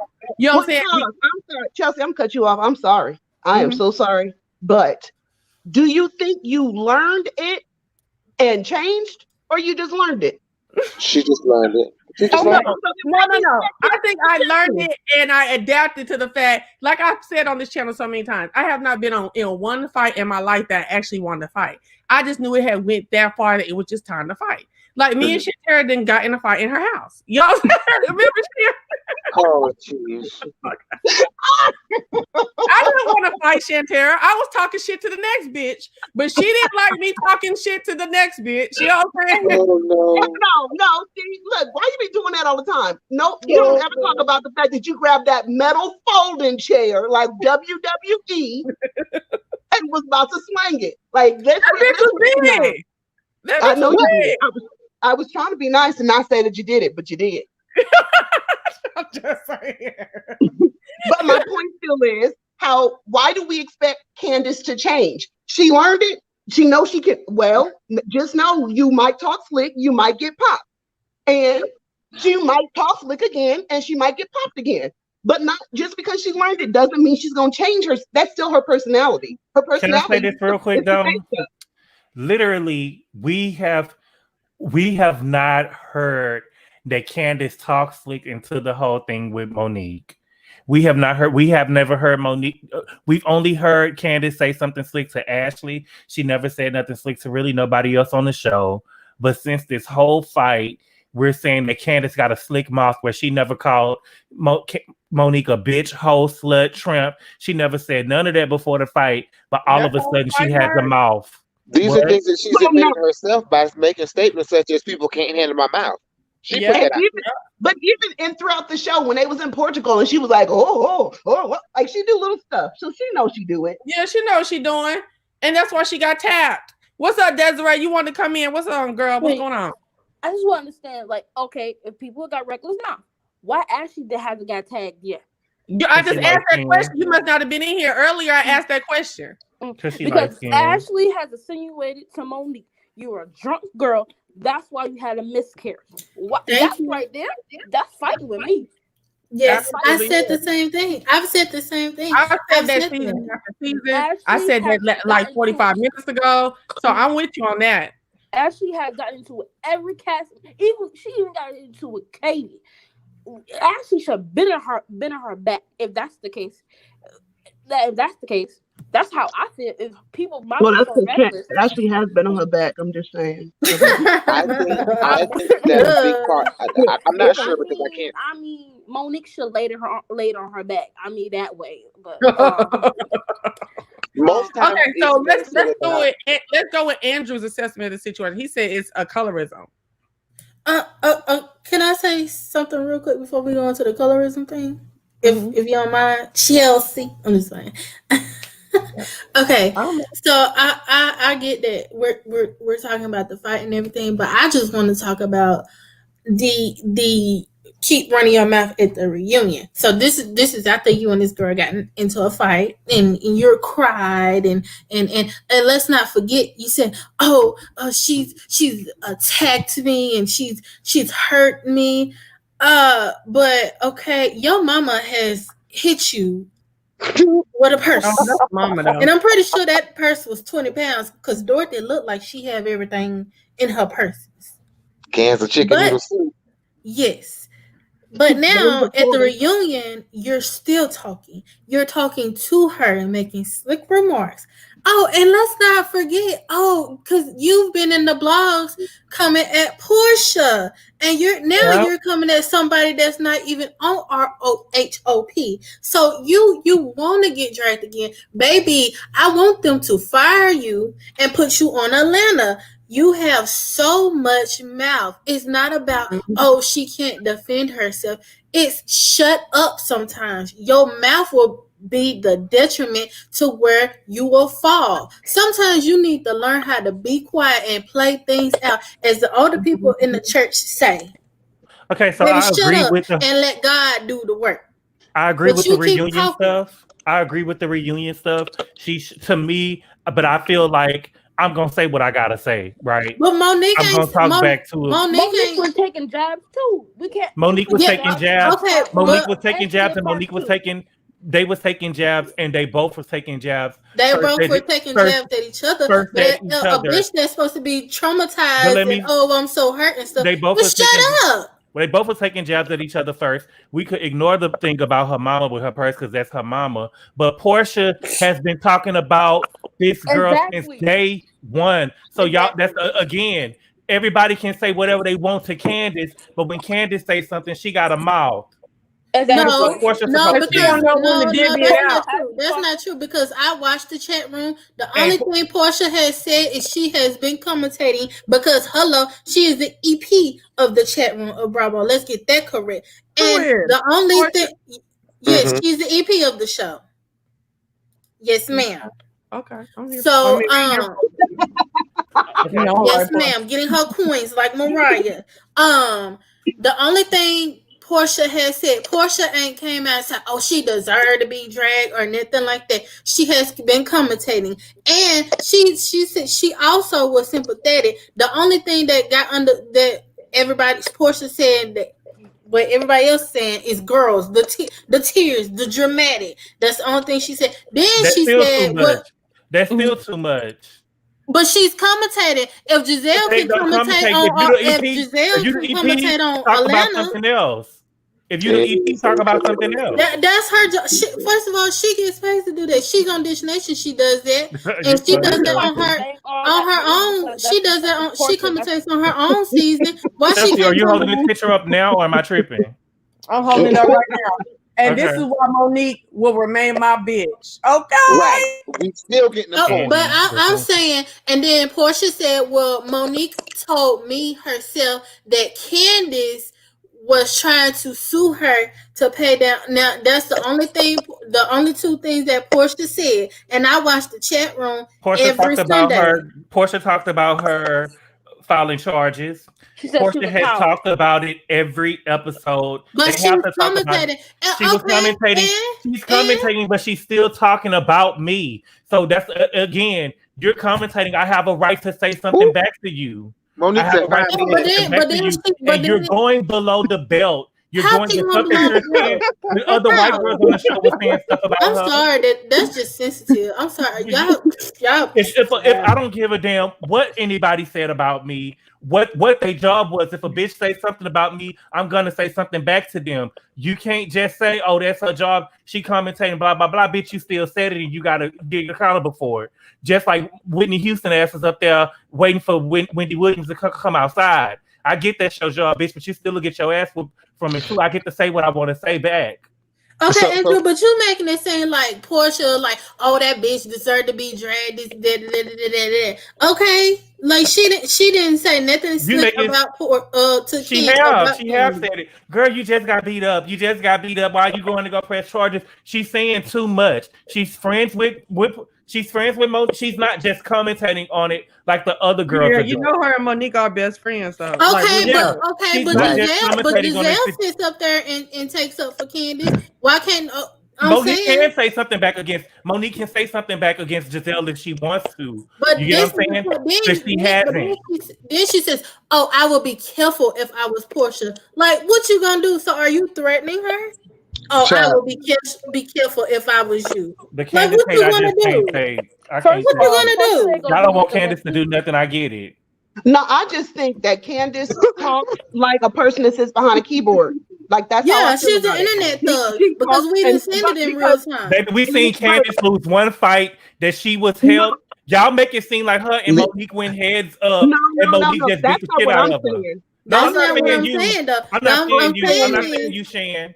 I'm just saying y'all act as if these girls went heads up and Monique just beat the shit out of her. They did not go heads up. The way that Giselle grabbed her, Candiace was only able to swing one hand. We're not gonna play that out. That's semantics. We're not gonna do that. That's semantics.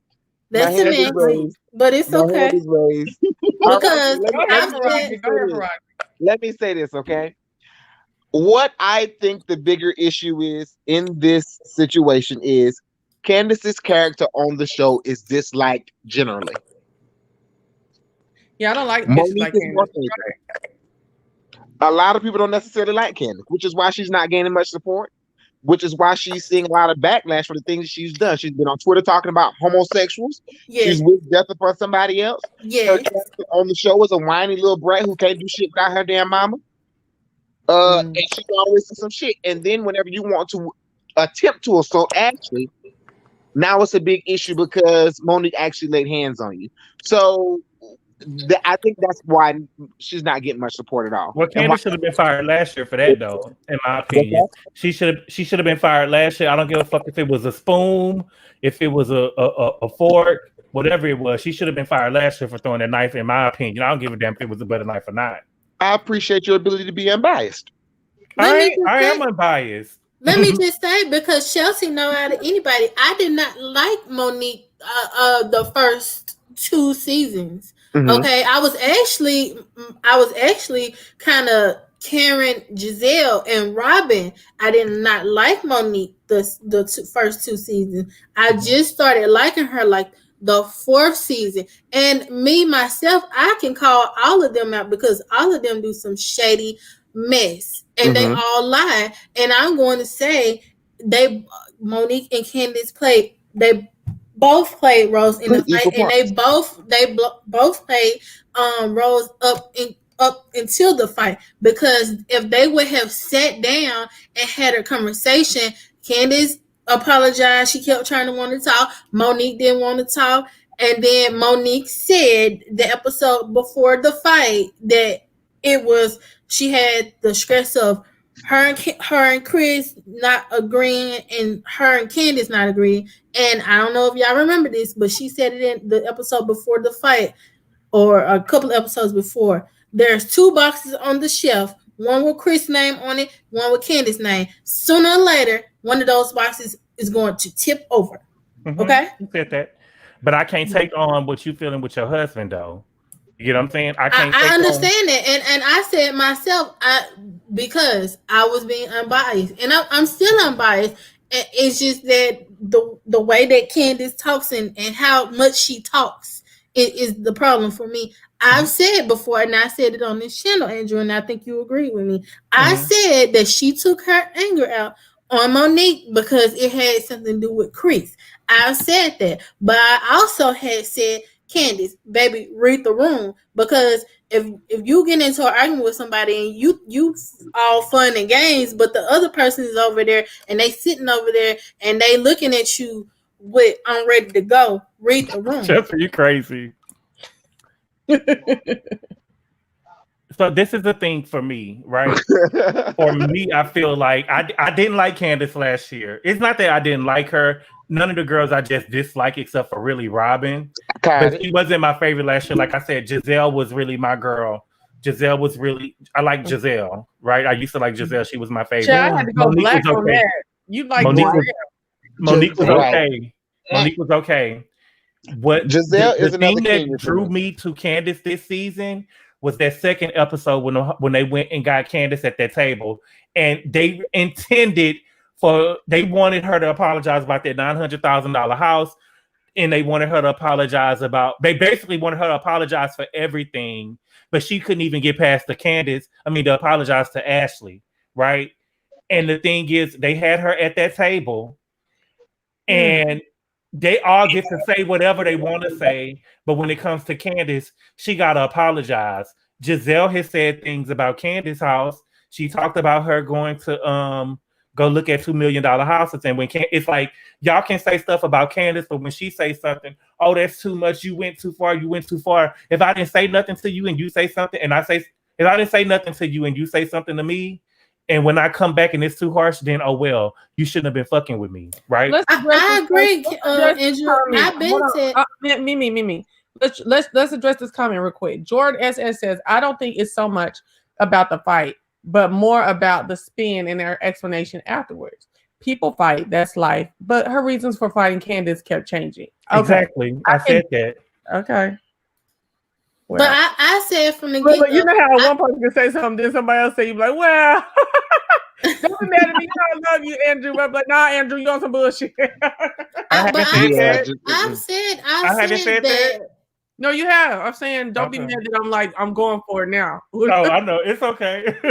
I've said that they were, because Karen said that she don't like the gang banging, and she said herself that she did not like that they were all ganging up on Candiace to make her apologize to Ashley.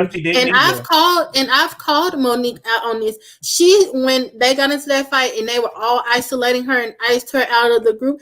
And then I said on just about everybody that watches this show on YouTube, the more popular people that I review the show, I have said that I don't agree with Monique feeling like, she's iced out, now she's alone, because she was trying to ice out Candiace at the beginning for not apologizing to Ashley. I've said that multiple times, that you can't feel a way that they iced you out, but at the beginning you were trying to ice Candiace out. It's just so now that y'all got into this fight, now Giselle ain't got your whatever she was doing. She was strategic.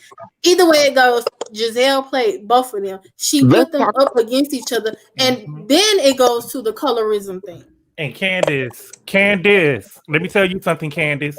You set your ass up here. I'm sorry, Chelsea, for cussing so much, but I gotta say this. Candiace, you set up that this whole season, sitting up there talking about, I don't know where all of this come from. I don't know why she's coming after me like this, bitch. You seen Giselle, and I let you slide during the season because when you was going on Watch What Happens Live, when you was going through them interviews, you never said that, well, Giselle sticks her against me. You never said that. And then you sat here today, and when they showed the beef between you and Monique, they played Giselle putting their battery in Monique's bag. And you still sat up there. They probably edited it out, but you were sitting up here talking to Giselle like a friend. You ain't a friend, you an enemy, because you put the battery in this girl back to go after me. And then at this point, Monique and Candiace, they should squash whatever they get and beat Giselle's ass because Giselle set the whole shit in motion. And it's like, bitch, we mad at each other. We done fought for some shit that like me and you had, you know, we could have just sat down and talked, but because Giselle had all this, oh, she did this, running back to Monique saying, oh, well, you know, Candiace was and also Ashley too, because the clip they show her and Giselle sitting down. Oh well, you know, Candiace befriended Charisse for the benefit, and then what did Giselle do? She went back and told Monique. So at this point, me and Monique would have to squash whatever we got and get Giselle ass. Okay, Giselle and I do want to say thank you, Salvia Davis, for the $4.99. I'm feeling fine with the $4.99. Salvia says, imagine volunteering to get dragged 2 times, but play the victim when it happens. That's like a boxer volunteering to fight, then playing victim. All right, I hear you. Girl. I hear you. Okay, I agree. This real quick. I'm about to go off so that y'all can talk, but I'll probably come in and out. I want y'all to be. I wanted to get as many people on here as possible. I don't subscribe to this shit, so they don't let me have no nine people up here yet. Okay. Actually, I can drop down. That's all I had to say. Okay. I can drop down because you know I'm always on here, and so we're gonna let some of the new people get off, and then I'm going to go and do I had a moderator job, child, but I'm gonna go do that, honey. Okay. Give her the damn rent, please. No, I'm just playing. It's all up. You know, I have. You know, every live I have to. We've been doing this merry-go-round for about 3 years. You know, sometimes we don't agree and sometimes we get at each other, but you know, I be just about the first one on the live and stuff. You know, I just gotta let her know she's a Scorpio like me, honey. Sometimes you gotta just get at her, honey. I gotta keep on her. I gotta keep on her feet. I gotta keep on her feet so she'll know, honey. That's all. Okay, Mimi. And then we have Mimi, y'all. Yay! Thank you, Mimi, for coming by. You know, you're always welcome and you're a panel member. So we'll see you in the chat. Thank you for giving up your spot so we can let Desiree on. I'll give mine up as well so someone else can come on. And I'll just go down in the comment section. Can we stop talking about this fight now? When do we get to stop talking about this fight all the damn time? Okay, that's why I'm like, let's go. I do want to move to something else. Faraji, you were saying something, but I had to cut in for that super chat. No, what I was saying is that I was going to go ahead and step down too so someone else can come in. But I do know that earlier you did want to discuss the issue with Robin and Giselle being able to carry on so much mess and nobody else having much of anything to say about those two. Go. I'm with it. Do you have a thought on that? I think that they intentionally know what the hell they be doing. Like I said, whenever what was the young lady that just left? What was her name? Mimi. Whenever Mimi was talking about them or whatever the case may be, the thing about it is whenever they asked Robin why her and Giselle's relationship was able to withstand the test of time, she said that because it was authentic and it wasn't strategic. That's a lie. In every single season, Robin and Giselle are in the middle of all the drama that's going on, constantly stirring shit up, okay? And for some reason, I think there might be some type of intimidation with production or something like that. It has to be something, because even Monique won't necessarily go at them in the way that she's going at other people. That I can't agree with the other individuals on. The only person that will go up against them in the way that they need to be approached is probably Karen. And I don't know if it's a colorism thing, because personally for me, I see that as the issue. Others may find that to be the issue, but personally for me, I don't. Do I see it to be a reason for those two to connect? of course, yes, they got green eyes, they light skin, yada yada yada.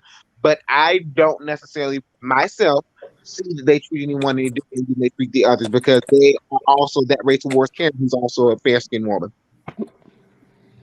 I just want to say that I think the show is set up. All the shows are set up pretty much the same. Somebody got to play a part and switch up. Giselle is like the Nene was of Real Housewives of Atlanta. Not many people came out the Nene either. You know what I'm saying? She was the one that was supposed to bring it in, get it riled up, and step back and let it go. Let the wild dogs fight it out. Mm-hmm. And that's the whole strategy of the whole show.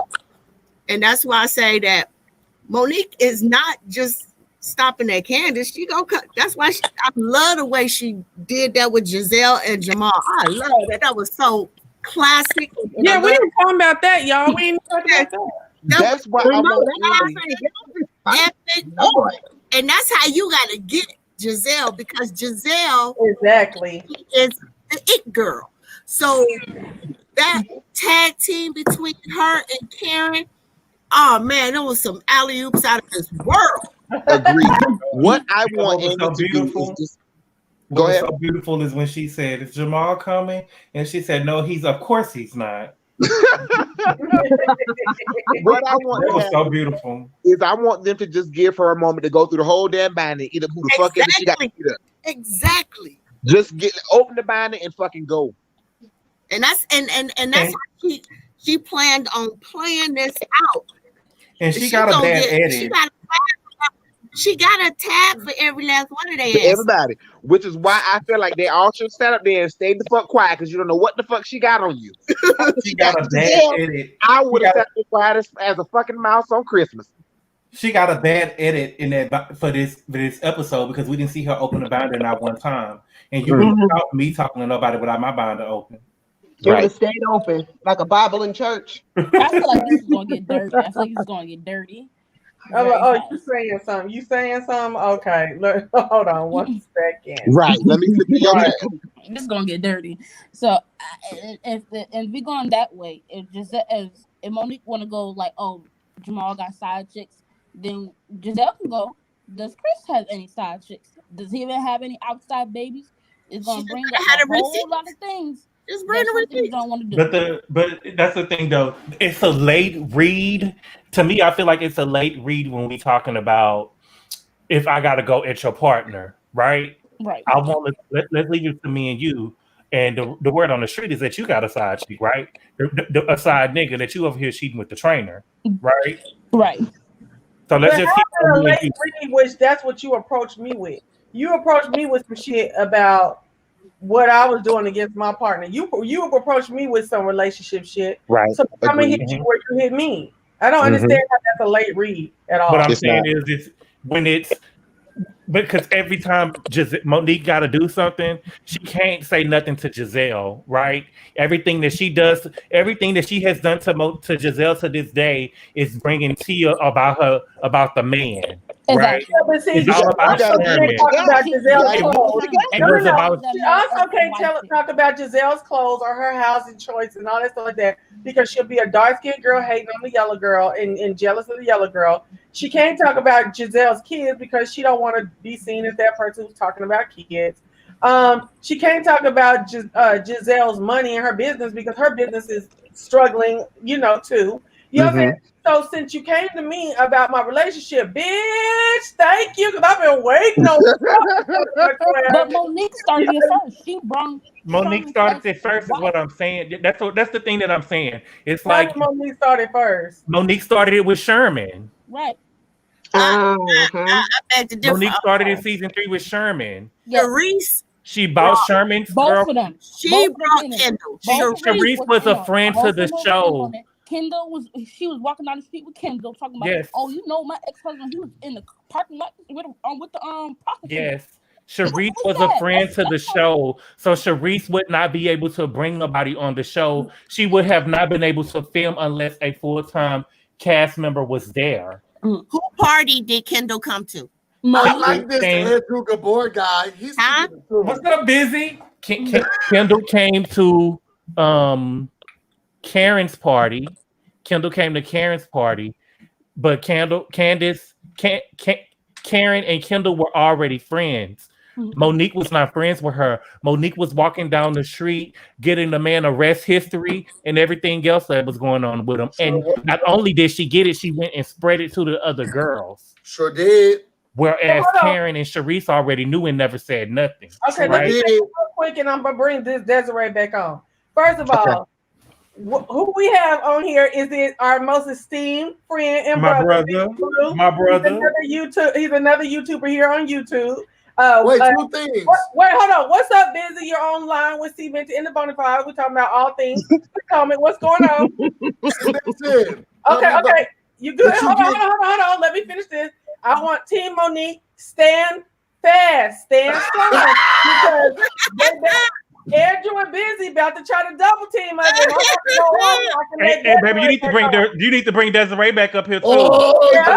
Get your best providers. Y'all gotta stand strong. I'm gonna have to jump on here. Hold on. Yo, two things though. Cmeantit, did you get my she already gone. Did you get my Cmeantit, did you get my your cash app? Yeah. I did what you told me. Yeah. And then good boy, did you get my card? Yes, I did. Yay! Okay. Y'all know I love my people. What's going on, love? I've been in this community for so long. I've been working with Cmeantit since Cmeantit been Cmeantit, okay? But she be wrong. So I'm here to tell the truth. Oh gosh. Tell the truth. I'm here. I'm excited. I don't know what part we on. It seemed like Gabor had it on down locked though. Mm-hmm. So I don't know what part we on. But Desiree said, "Tell the truth." Desiree, where we at, Desiree? I hope he ain't on this fight no more. That's what I hope. No, the fight. No. The fight is done. It was on I brought up the tag team match with Karen and Monique when they got Giselle about Jamal, and it kind of went from there to the reason that Giselle was mad at Monique because Monique started it because of Kendall. But that's not true because Monique didn't bring Kendall onto that show. Who did? Whoever brought Kendall to that show is what started it. Because Monique didn't know it was Monique. It wasn't Monique. But she entertained it though. Why you entertaining? But that's because that's what they got to do on the show. That's what they do. If you bring a person on the show, that's fair game. Okay, so to bring Monique in order for Kendall to be filmed, okay. So Candiace, first of all, they plotted. Sharice and Monique plotted to bring the girl on the show, right? So that was already what they were going to do, and they actually did it, right? Monique said herself. Her on the show. Sharice was a friend to the show. Sharice does not get filmed unless she is with another housewife. Right. I got a question. Go ahead. Why do we get upset? And why one question about 5 minutes ago, we was like, why don't anybody ever come for Giselle or come for Robin? She came for Giselle. Now, she might not have should have did it, but she did, and now is what she started it. Well, do we want people to come for Giselle or not? Okay. All right, so there was a lot, okay? I just got here, so let me just address certain things all at once. I want to close the doors at once. Okay, close the doors to the church while the offerings going around. One, Monique said herself, which is when Sharice played her in season 3 when Candiace came on when they went to that trip out of town. I agree. Monique hasn't gone to a lot of trips because she's been barefoot and pregnant like her husband wants to be. But she hasn't gone to a lot of trips. But when she did trip, Monique was like, okay, well, I brought that girl in because you told me to bring her in. And here goes Sharice. I didn't say that. Right. Well, I never said a thing. Well, yeah, but I brought her on. I talked to her. And you said that. Oh, I never said such a thing. Okay, so girl, you played yourself in real life. Okay, and you brought that girl on to sit here and try to get at Giselle. Okay, everybody who want to say something about Giselle not having a man, click the like button first. Okay, and then click on because she can't have a man or keep a man because every time she get a man, y'all run her away. Okay, y'all say, oh no, wasn't they sleeping with a prostitute? Oh, wasn't they in the park? Aren't they sleeping with the congregation? Aren't they doing anything with her? So, but did they do that though? You know what I'm saying? But did they do that though? Because as soon as Giselle hear anything, she gonna talk about it too. Now, Andrew and Shan, because y'all are regular panel members, I really need y'all when I'm off to like look at the comments that I leave up and then read them for me. I'm bringing that right back up. No, I don't get paid for that. Oh. I don't understand. Who are we reading, Monique or you? Well, Shan is a friend of mine in real life since we were kids. Okay. She can get away with it a little bit. I was getting ready real quick. I'm about to turn it to Monique real quick too. I said, I like this little thing. Well, anyone who could be so bothered, can y'all do that for me so we can bring on the other girl? Okay. But I don't understand why Giselle was so bothered and broke up with Sherman because of the information brought up when she accepted her ex-husband back, who was the biggest holy whore there is. So it should have been an issue with him sleeping with Sherman broke up with Giselle. Sherman broke up with Giselle. Okay, Yeah. but I need to read this comment before Chelsea don't give me a wrench like she didn't give to Mimi. L'Oreal said, but the rest is public record. What lie or rumor did Mo spread about Sherman? She ain't doing the truth. Okay, well, if that's the case, it isn't a rumor that Monique was in the club with the trainer either, though. That's not a rumor. They're a little bit too close for comfort, and she was going out and she was seen with him, and Big Boy found out those are hashtags facts. It may not be a police record of it, or a public record of it, but those are facts. And But you see Monique said that today. Monique didn't want to open their binder and talk about that. She was out doing something inappropriate with another. She was out doing something inappropriate with another man. Great. So we gonna talk about it on the show. Now, I'm not saying she slept with him. I don't believe that she slept with him, and I definitely don't believe that the baby is bomb. But if we're gonna talk about something, that's fact, let's talk about the facts. Exactly. Let's talk about it. I feel like this, right? If it's public record, cute, but you gotta look me up. She made it look up above, okay? Y'all don't know my record, okay? That's because I don't have one. But if I had one, you have to Google it, okay? And why would you Google it? Because I will be talking about it. Some of y'all right now probably like, oh, I'm about to get him right now. Because you gotta Google it, you gotta look it up. Monique made a Googleable, and that tacky, nobody to my podcast, walking down the street with Sherman's ex-wife, and saying, oh, so hey girl, how you doing? I like this tacky wig you got. Do you think that we should it was a tacky wig. I like this tacky wig you got. What you think about Sherman? Did people know about Sherman in the park? I know Sherman in the park. He was arrested. That was so ridiculous. He got arrested. How long did he do? What were they doing? They were doing everything in the park, child. Exactly. They were doing everything. Well, let's not talk about it. Oh, sorry. Oh, excuse me. I had to go get him from jail. I had to get him. Giselle would have did the same thing. Yeah, I was just about to say that. She do the same exact thing, and that's the whole object of the But show. she didn't do it to Monique though. Hold on. That's the whole object of the show.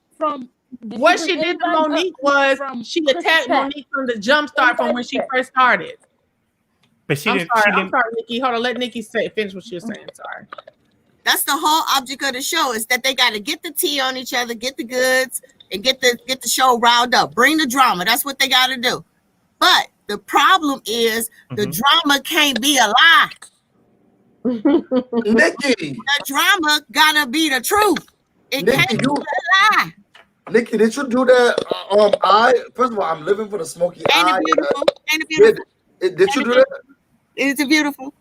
I'm assuming it's a no. It is a no. But it looked good. It looked real good. That's all it is. Let me address this real quick. CC Meyer says, I disagree. Shannon Sharp wanted to date Giselle. He's on TV every day. Giselle played herself.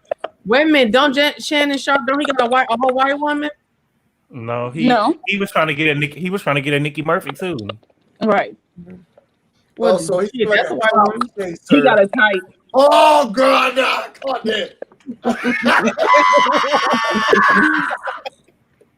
on, I call her what she said. My thing is this, right? Don't get hoarse now. My thing is this, yo. When I get really excited, I've been with my mother, and my mother, she has this really high voice. But my whole thing is this. Monique started I'm about to go into your relationship and dig and dive and research and put whole notebooks, school binders. Wait, busy. Wait, busy. Hold on. Wait, if we're gonna tell it right, let's tell it right, okay? Giselle started it with Sharice. Giselle went on Watch What Happens Live and told Andy that Sharice was sleeping with the fireman. That's true. And so Sharice wanted to plot with Monique because Sharice was a friend to the show. She wasn't a real housewife, so she needed Monique to get the girl on the show because she couldn't bring the girl on the show. Wait, that's season 3. Yes, she was a friend of the show, and you could only the cameras don't follow the friends of the show. The cameras follow the main housewife. So every time we've seen Sharice, she was with Monique. She had to be with Monique, and so since she couldn't do it, she passed the baton. Like she said, I wouldn't say that I passed the baton. That chick took the baton and took off running with it. Those were her exact words. That's true. You know what? We need to get a little bit more together. Can we stop for a minute? Because I know y'all know when I saw this daggone commentary below this damn picture. This is the type of nigga I don't like. What nigga poses with a bitch that he like, right? A female that he likes, excuse me. Right. Look at Shannon Sharp and Nikki Murphy. Those that know won't tell. Those that tell won't know. Girl! I can't deal with it. You know what? I don't like him like that, but I think his skin is good. Gigi just did a live, baby. Who? Did she? Gigi. Saying what? Monique ex-best friend. What did she say? I don't know. That's what they say. Sugar Easton say in the comments and check the comments. Did somebody put it on YouTube? Because that's not copyright infringement. We can get that played. Chelsea, tell that screen, boo. God lucky I love myself because I'm the only one on the screen, but I do love what I look like. Can we share the screen? Because I got a video that I want to show. Oh, we got screen share. How do I put my phone up on here? Because I want to share the video when Chris said that he was worried when Monique had that abortion, baby. He was worried. He was like, she wasn't acting right. That's what he said, y'all. Why y'all mad at me? That's what he said. Nobody mad. The people hate to hear the truth. That's what it was. No, but I do think that the girl is the truth. Oh, we know the truth. I asked her in that binder. And we want to know what the truth is. Ask the girl in the binder. So, Nikki, whose side you want? What you love? Now, let me tell you something. I really, honestly, I love Karen. Okay. Who's that? Karen Huger. Which one's that? You know which one that is. The grand dumb about a dumb thing. Is that what the one with the perfume? Yeah. Okay. Did y'all catch Andy give her that out today? Did y'all catch Andy give her that out? Very much. When he was like, I feel like when you first got out in the show, you was pretending that you wasn't this certain type of person. And she was like, that because my mom and dad was watching. Girl, you was pretending like you had money that you didn't have. That's she had a whole nother accent. Act like you. Your parents are more open now, Andy. You're coming into your own. It's like, girl, it's a no. No, I'm serious. I agree. The only reason I like Karen, I'm gonna tell you why I like Karen, is because she go head to head with Giselle. And they both fake. Wait. Exactly, but she get away with it. This is my problem. But this is what I'm saying. I'm here for the entertainment. I don't even give a fuck about none of these women, tell you the truth. Amen. You know, but as far as entertainment go, that's what I like. But what I don't like is when they start trying to ask people out and get them to lose their job, start lying, and stuff like that. That's where I draw the line. That's so you don't like Monique. So right. So I'm with Monique on this part because of the fact that they came after her. What did you just what you mean came after? What you mean? I'm busy talking to be on like Monique. I'm confused as in they came after her. They plotted against her. Who? So you mean to tell me you can't even admit to the fact that they plotted against her? But they saying that Monique plotted first. If Monique plotted first, and they can come back at it the same way we said that Candiace. But they didn't come back the same way. That's what I'm trying to say. If they didn't, they came back with lies. See, I don't care if you come back with the truth. You come back with the truth. If they came back with truth, okay, it's all fair game. But they came back with lies. Yeah, Nikki, who lied? Or not a lie? That baby is not. That baby is not that trainer's. They didn't say that on the show, though, baby. But they still insinuated it. And they still talked about it behind the scenes. We don't know. That was a rumor that the best friend put out. It's not like they made that up. That was exactly what came out of Candiace's mouth herself. I'm not going by that girl Gigi when she was on the show. Yeah, you're right. You're right. You're right, Nikki. You're absolutely right. But the rumor came from Gigi. Gigi was Monique's best friend, and she told them, "We don't know. They don't know for sure." I'm giving Monique grace by saying I don't believe that she was pregnant by the trainer, and that's what she. I don't like that. I'm giving her grace by saying that I don't believe that, right? But it's not a lie what Giselle said on the show. Don't come with lies just to boost yourself up. You could if the tea is true, come with it.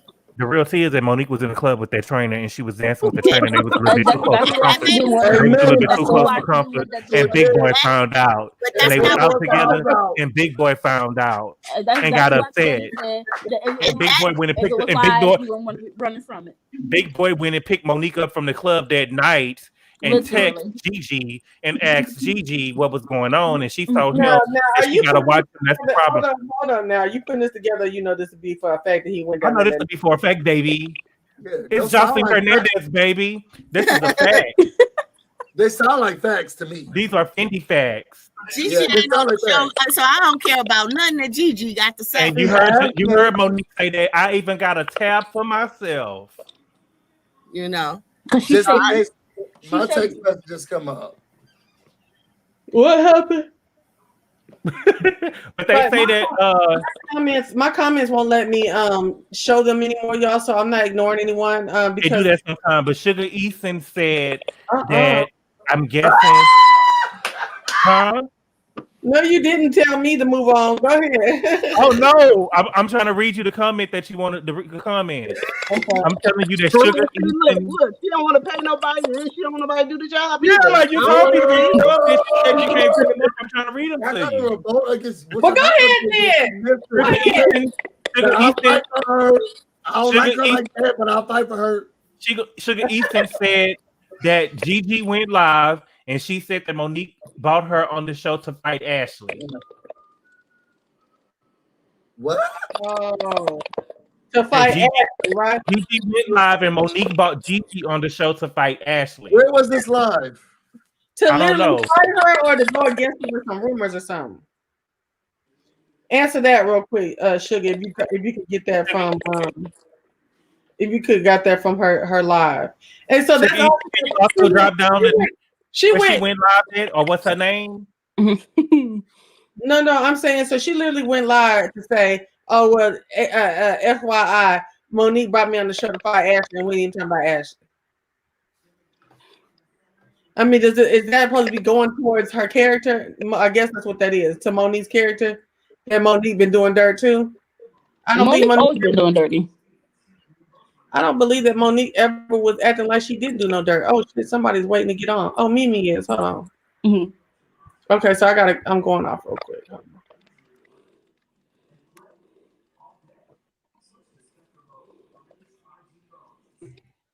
Wait, what's Gigi's Instagram? She went live on what? I follow her on Instagram. Let me. Okay, I just jumped back on here just to say something real quick. Can y'all hear me? Yeah. Okay, I'm gonna get at you, Busy, cause you know we've been doing this all season. Let's tell the people now. You and Candiace, y'all went to school together, so that's why you got her back, honey. Come on now. left. Oh, it was a live on Facebook. Yes. Come on, Busy. Come on, because you know I got you. You know I love you, but I gotta keep it real now, because you're a little biased. You're a little biased. Okay. It's okay. It's okay though. It's okay. You sing her song. Yeah, sing, because I know you already got the song waiting to cue it up.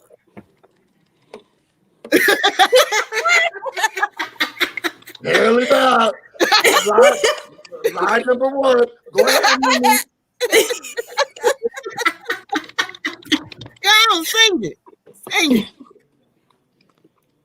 It's gone. Oh, you got volume problems. Now he act like he can't hear. Right. Now you act like you can't hear. Okay. I'm talking to you, the one that had your shirt off. The other post that you did on your chest. I always had my clothes on.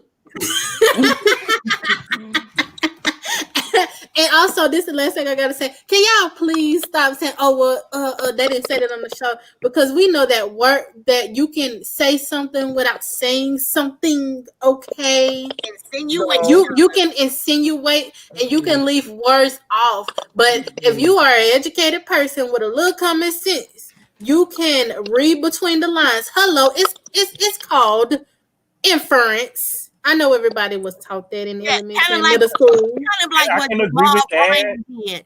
Kind of like what Jamal Bryant did in his little video. Yes, in his little video when he was saying a bunch of nothing. What was highlighted during that time? Because I'm ready to read. What was highlighted? Okay, so Mimi, let me say something. One, everybody, I have learned, and I hate to say this, that the girls who like Monique don't like Jamal. They're not educated enough to know what the inference is. Okay, so then what you say? Are you trying? Is you trying to say I'm? Pardon me. I don't think anyone needs to be part of it. I don't think anybody. Baby, me and you can go degree for degree. All right, okay, Wendy. Okay, Wendy. Let's go, boo. Let's do it. I don't think that the people. I don't think the Monique followers. Me and you can go categorize history period in time per history period in time. Me and you can go molecule for molecule cluster, but we can do it whatever, and then I'll still be with Monique. I'll still be fucking with Monique. Let's do it, girl. First of all, I majored in classics, chemistry, and political science. We could go to all of that, and then I still love you, and you be gently dragged. No, he didn't. Not dragged at all. Not gently. Can you see? Wait a minute. Do y'all see how the audacity for me to even say some shit like that? I love each and every one of y'all, but y'all be wrong. So.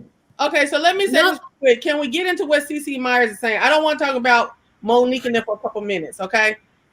Let's talk about Karen saying that her dress was altered, and that's why we were reading Indy and not Fendi. See, these are the little things that we have to address. That's a lie.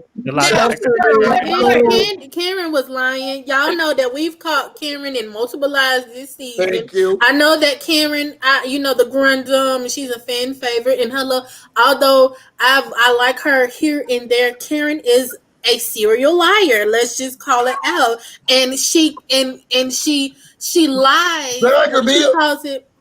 She puts it in what they call a stinky ham sandwich, where she says little bits of pieces, and then the lie is in between a bread, and then she go back and say, "Well, I never said that," because you clearly told them that Monique was not coming, but then you said, "Well, I didn't tell them that she wasn't coming to set up." No, baby. I need you to stop lying, because we've caught you in these lies, and don't be trying to slide out of it in a older person way, saying, "Oh, it's wisdom," and my words were misconstrued.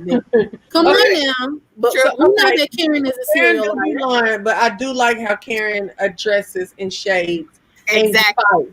I do appreciate her for that. But let me ask you about the Fendi, because every time they show that clip, I see Indy on one shoulder, but I don't get to see I never can look because I'm trying to look at the why. Did it say Indy on every time? She was soldiering for her man. She was soldiering for her man, so she couldn't afford the L. Oh, no. Let me just say. She used the F for finances. She used the F. The F is for finances. Let me just say, because we have the Salt Lake City girls, because the Salt Lake they throw the labels, honey. And Cameron was like that first season with the etiquette and stuff. Cause see, that's season 1. I did not like Karen because of the etiquette shit. Because you ain't from the South, honey. So all that is at the window. But honey, when you say you got LaDom and now you got this wig line, baby, you a label whore is not gonna be telling your alterer to take the F off. I don't know. Them Salt Lake City girls don't get down like that. They don't tell the alteration to take the F off if it's Fendi. Okay? Yeah, you know what I'm saying? Sense. If you're a label girl, you wouldn't be walking around something. Oh, it's okay that the F is gone. Please remove that. You wouldn't say that to your alter. It just didn't make any sense to me. It said Indy. I seen their F. Now I saw Chelsea. Okay. I seen their F. So y'all know Karen. Yeah, listen, this is the thing. Do y'all really think Karen would come on TV with an Indy on, like for real? Like, or do you? That's why I'm thinking maybe she did have something done, and since the F was off one shoulder, or whatever, they took the F off. So I don't know, because Karen got good sense not to come on TV talking about no Indy. Cameron has good sense of. Karen has good sense of playing in people's face. Mm-hmm. I didn't say this. I said this, but I didn't say that. So, it's okay if I come on here with Indy because nobody's really gonna say that to me because I can get out of it. I can wiggle my way out of it. And those type of people are dangerous because you never know what they'll do. Because if they do something and they can wiggle their way out, like Pastor Jamal Bryant, like he likes to wiggle his way into all those vaginas and then say, "Oh, I was single." Okay, okay, and then the second thing is Karen, baby. She could have said, "Oh, this was a new up and coming line or something. This is a black-owned business, honey." Karen playing in our face. Yes, Karen, she is playing in my face. She called herself the Grand Dame of Potomac, and she ain't never owned nothing in Potomac since she been there. I don't think she thought they was gonna record her back. Oh yeah, she didn't dare. She didn't think they was gonna record her back. She was soldiering for her man, and she couldn't afford that F. That's what it was.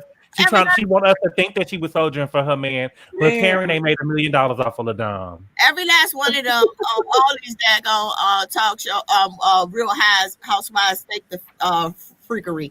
They don't own their cars. Half of them don't own their houses. I got a question for the panel. All right. What happened to that sports car Karen went and bought when Ray first got into them taxes that she showed up to Monique house in? He got repo. He got repo. You know the repo man was like, "Oh baby, y'all ain't paying no taxes, baby. We got to get the car back." They was leasing it, and they went and got it after the taxes. They leasing repo, whatever. They don't buy that. They don't buy that stuff. They lease that stuff. Just like all them rappers, all them portray. They got all this to put all this bling on and all that stuff. That's all fake. That's broke. That's tacky. That's broke. I just want to say because baby, if you really want to save your money, honey, you can go get you one of those gas saving cars, honey, and stack your coins. Because after you buy a Ferrari or something like that, the value goes down, baby. The value goes down on that car. So when you get ready to sell it, it ain't even the blue book value no more. And this is coming for somebody that don't drive, honey. And even I know that. Yeah, you better get you a gas saving car. Get you a gas saving car and stack your coins in case the IRS come back for you, honey. And then you gonna have to Giselle drive around in. That's a gas saving car, right? Oh my gosh! That thing is ugly. I don't care what nobody say. And that thing. Question. So let's say, Karen said in this episode that she regret, basically talking that shit she was talking about Ray and loaning him money or giving money to help their situation out, and that she should have just did it and let it be what it is. Amen. What do y'all think coming from a relationship stance? Do you think I think that Karen wanted to say that in front of them cameras so we could think that she's just this boss lady and she made all this money off of LaDom. Remember that those tax issues was season 3. You know what I'm saying? So Ray just got through paying with the taxes last year. You ain't made no money from LaDom yet that quick. You get what I'm saying? I would love to know, Chelsea, how you think. This is really what I want to know.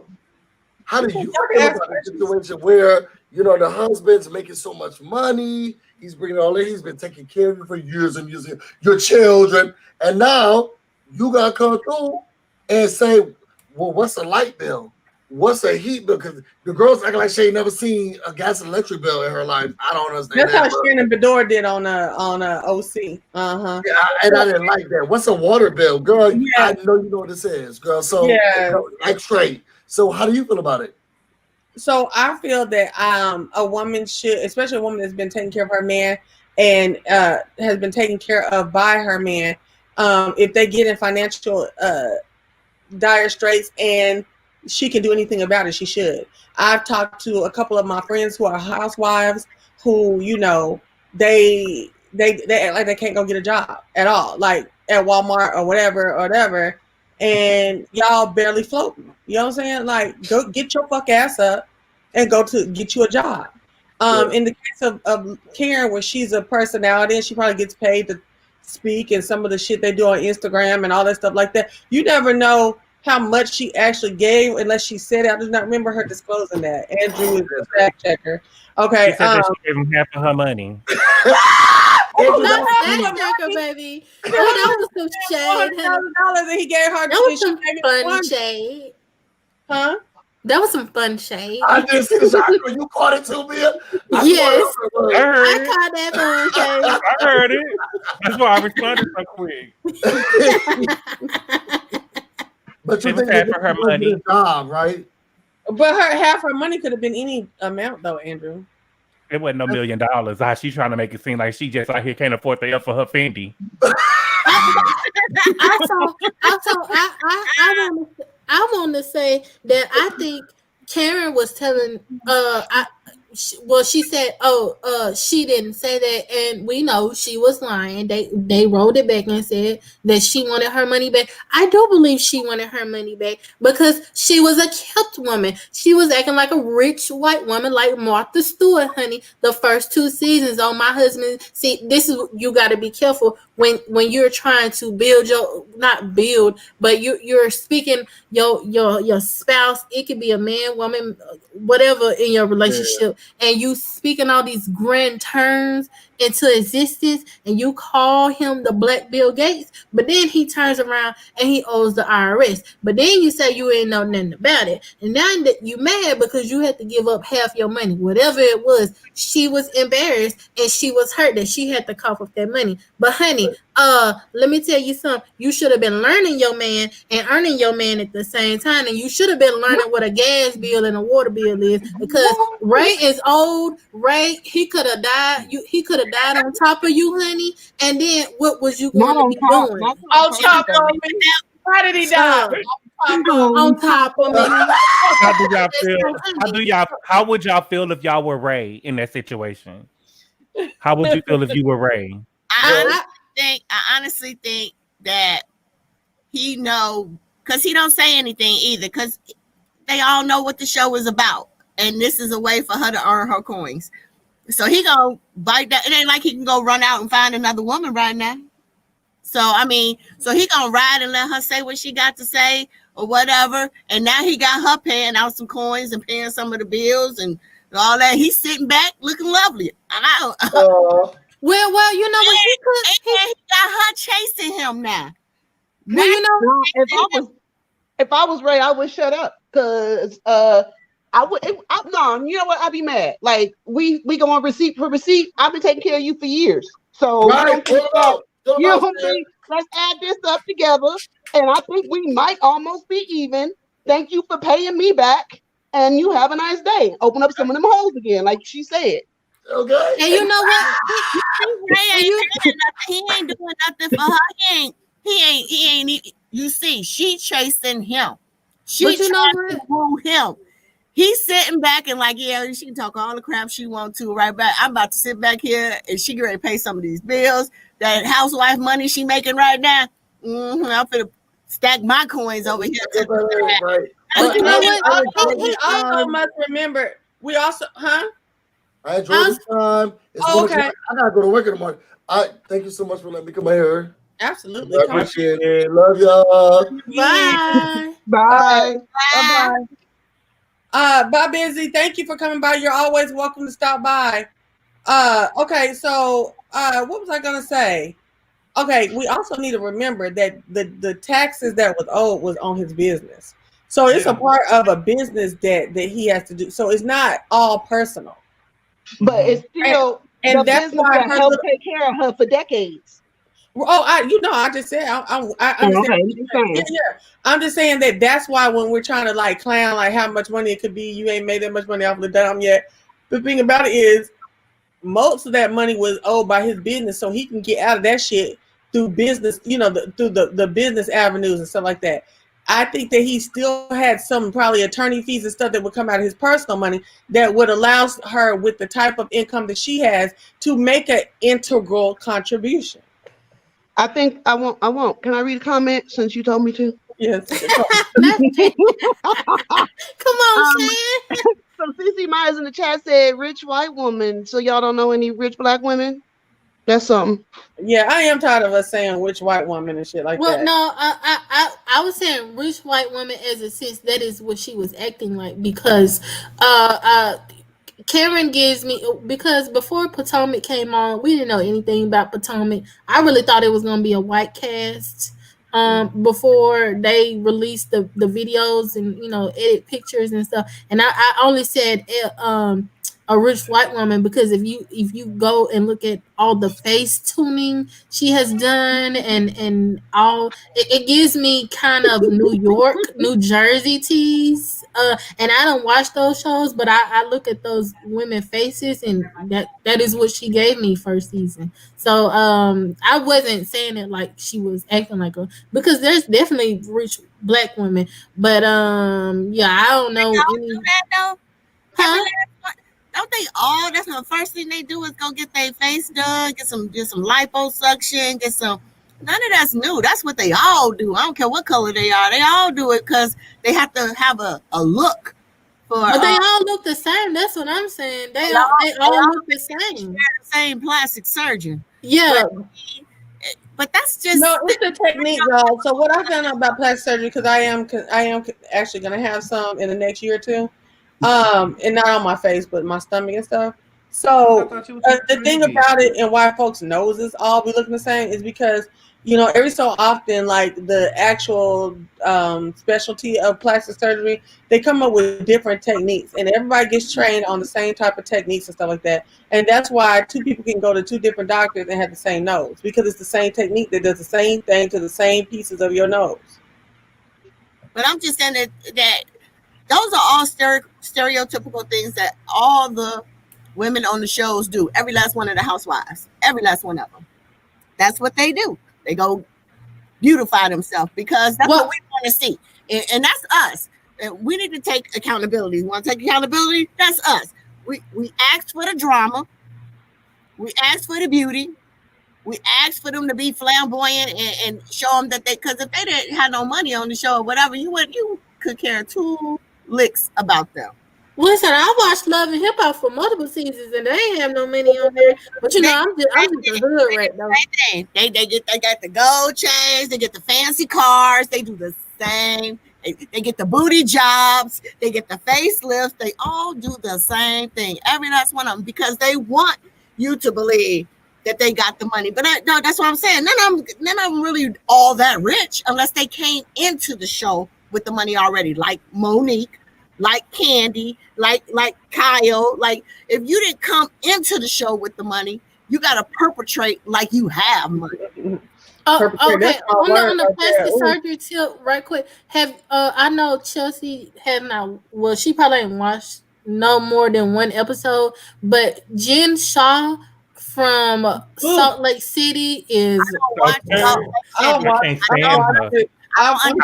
stand her. That show with that that cult lead. You do watch it, Chelsea? I do not. Her plastic surgery is. Whoa, it's like she got plastic surgery on everything, and she got on. I'm like, oh my Lord, it's like it's too much.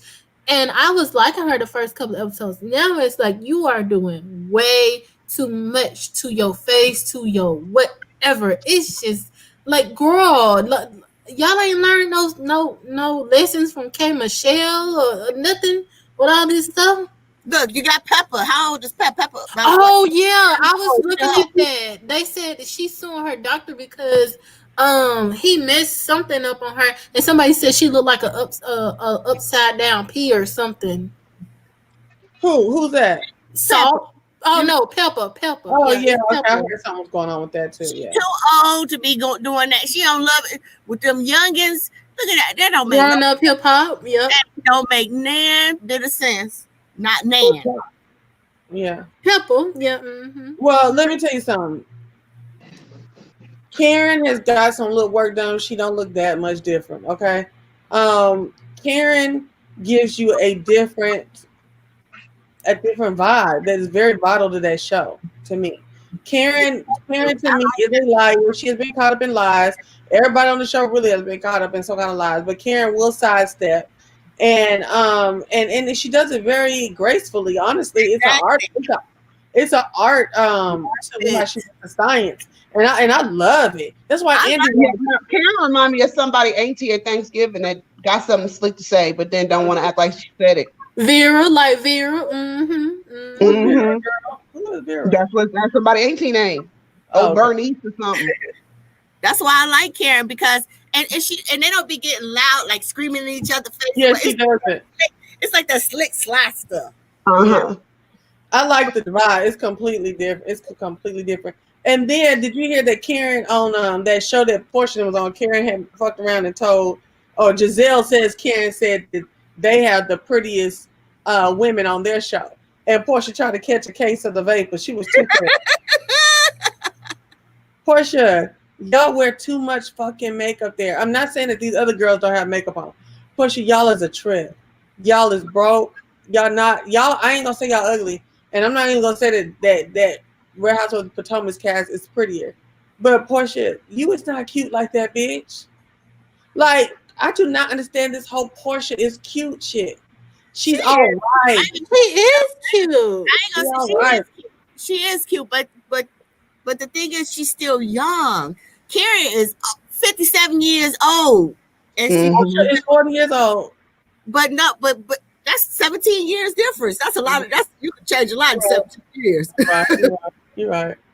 But I mean, that's the beauty of it is that they actually got a show with women that are mature, more older, and still can hang with the younger generation. So I mean, I just like her finesse, the way she do her. See, that's what I'm saying. You can have that slick shade, that all them little comments and all that, and and come out cool. She ain't yelling, she ain't screaming, none of that stuff. It's just it's smooth.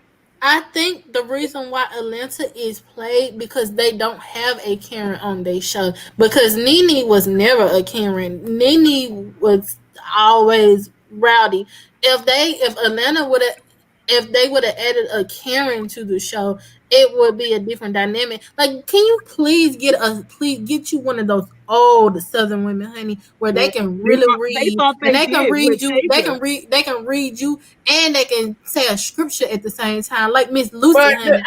I need Miss Lucy. But then white folks at Bravo ain't gonna have no old duck on there because they gonna be still here talking about, oh, she ain't twerking and she ain't got the booty swinging and looking good, and this ain't what Atlanta personifies. You know what I'm saying?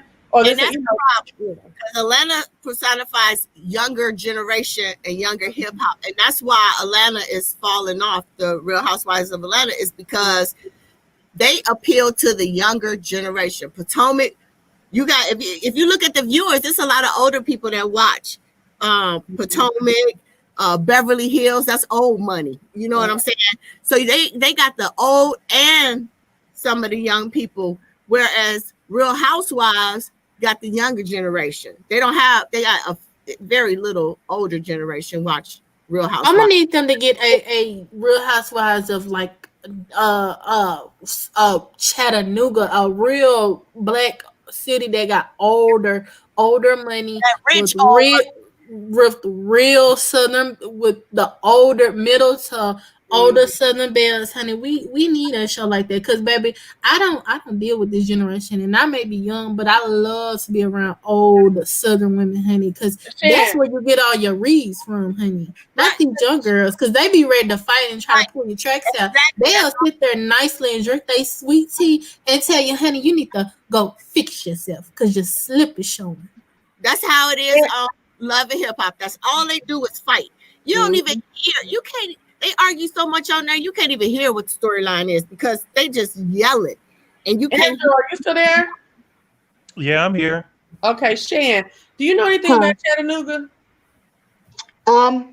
I've been through it a couple times. Well, okay, all right. Yeah, I didn't know it was a whole bunch of black folks there like that though. Well, I knew it was a gang of black folks. I didn't know it was wealth there, black wealth there like that. Yeah, I thought Potomac was supposed to be that. Supposed to be the. Well, not because not most rich white folks gonna come on there and air their dirty laundry and draw attention to themselves. They not gonna do that. That's why it's hard for them to find housewives, and they just settle and make up storylines and all kind of stuff like that. So what y'all think about? I hear you. I agree with you. That Jamal recording. What y'all think about that? Now that's what I want to talk about. How that works. I love that Earl Chelsea. I love that Bishop Earl Carter, man. Oh my God. That's my dog boy. He be going crazy on these I ain't gonna say false prophets, but these folks that he's saying is stepping out the will of God and they give. I said, man, that Earl Carter. I said, we got to go to Earl Carter. As soon as I saw that and I got finished with Jamal's video, I said, let me go. I know Earl is on this. Oh, he got too many commercials for me. Earl Carter, goddamn, every 5 seconds that nigga got a commercial coming up. That's what they excommunicated him out that Kojic church years ago, because see, he was the one who was preaching against all that stuff at the Kojic convention or convocation in 2014 when we met Andrew Caldwell. He was preaching that day. And he saw all that mess that was going on with Caldwell and the other pastors and stuff that was going on. And he started calling it out in the pulpit. And then he went on and had another sermon like later on or whatever. And they put that nigga all the way out. Man, he get his coins, and I don't care. I ain't mad at him because he let him have it. Yes. Can I make a connection for a second? Just a little connection. So I was watching a video, and she's an older lady, and she said that there was a show with Jamal Bryant, John Gray, and there were 2 other pastors, and the show was on some channel, and they only did 1 season or something, and then John Gray got big off the show, and that's how he got his show on OWN. So I want to make a distinction because I kind of find it funny. John Gray has, he has the rumors with the side chicks and too, and then Jamal Bryant. Now he had more scandals than John Gray. Can we say what school of teaching are these pastors coming from? We know that it's been going on. Pastors do what they do, but have you no shame because it's glorified now through social media, and I just would not like my pastor if I'm going to your church. Although you are human, but there has to be some leadership of you being of the cloth and if I have to sit up here and listen to you Sunday preach me the word, but the back of my mind, like, what you been doing last night? You know what I'm saying? I see a distinction somewhere with the John Gray and the Jamal Bryant, and I just want to know if anybody else saw it too, but maybe that's just me. They're all running, the same circles too. You see, he had a Paula White shirt on. You know what I'm saying? Like they all running their own money making, profiteering. Right. Exactly. Circle. That's all it's about is money. It's all that's why they stick together, because it's all about bringing in the money, and that's why. What's the name of the day going church? It just slipped my mind. New Birth. That's why New Birth accepts those pastors that come into that church, because those pastors that they bring, they could preach well and bring the money to the church. Because that's what it's all about. Who can bring the money? It's not about who's right, who's the word. You know what I'm saying? It's all about who can bring the money. You know, like what Earl say, what Earl Carter say, you just got rid of a down low brother. Now you got a low down brother. Yeah, he told that, didn't he? Oh my God. Yeah, I was like, because that's what it's about. Who can bring the money? It's not who actually is going to be righteous in the word. Yeah. Yeah. Well, I'm gonna say unpopular opinion. But hold on, go ahead, Shan. I don't follow him. None of that stuff. But in general, I'd rather my pastor been somebody who's been through some stuff and can tell me something. Amen. I'd rather that. I'd rather, some of the best advice you get is from somebody who done did some dirt. I don't need nobody sitting up super high looking super low with me. I need you to be able to tell me and get on my level and talk to me and say, like, yeah, I've been there. Yeah, I got problems. Yeah, I'm been through this too. This is what I did. Like, I don't want nobody literally. I want somebody to preach to me, not preach at me. And I don't mind you going. Wait a minute. So I can understand that. I can understand that. But you can't sit low and look low, okay, at all. And the thing about it is, Jamal Bryant, it ain't like circumstances of life are happening to him. He is not walking a white life, period. So it's different than you did some dirt and you didn't change your ways. You know what I'm saying? And you still have little things that you ain't doing the do dirt shit that niggas was talking about you in the street. Then what he doing? He still got the bullshit going on. He's still false in so many ways. This whole shit with Giselle is so fucking false and so unbecoming a preacher. He should not be involved in no shit like that. So you agreed to participate in the lie consciously? Yes. Because what did Giselle? He agreed to participate in the lie. What did Giselle say? What did Giselle participated say because Giselle is bringing home a 6-figure check at the end of the day. He never said he was with Giselle. She said that when they was in the car. He said, "Well, I thought I was giving you space." He never said we together. No, she said it at the last reunion. She said it at the last reunion. So we came into in his interview. They were making steps. But I'm saying, and he never said that though. So he didn't participate in the lie. She's the one keep running it. He didn't clear it up. Like he didn't pull a bind out last reunion. Yeah. So that's what did Giselle say when the Monique and Candiace fight? Oh, well, me and Jamal got a reputation to protect. Well, hey, the reputation right now ain't looking good on Pastor Jamal Bryant or New Birth, because listen, every time I have to look up and I go to New Birth and there's a new scandal, I am leaving that church because it's something wrong with that church. That church is cursed, and if I have to stay there at that church, I'm not getting the word, meaning that the devil is gonna be on me, and I'm gonna say, "Devil, get off me." What? Hey, Chelsea, what's New Birth's congregation? Enablers. Exactly. Absolutely enablers. Chelsea, is there a way that when we watch the videos from Earl Carter that we could bypass the commercial? I mean, the ads. See, I like on YouTube. The ads. When you said that, I was like, maybe I got it before he put the ads in. I didn't get the ads either. I enjoyed every minute of it. I was like, whoa. Listen, I'm not saying y'all. I'm not saying that pastors are not human. And yes, I would like for my pastor to go through things because then he, it's like wisdom but it has to be something said because a scandal, like you have all these different scandals out, and it's like if I am a member of that church, I'm looking like God ain't told me to sit up in this mess right here.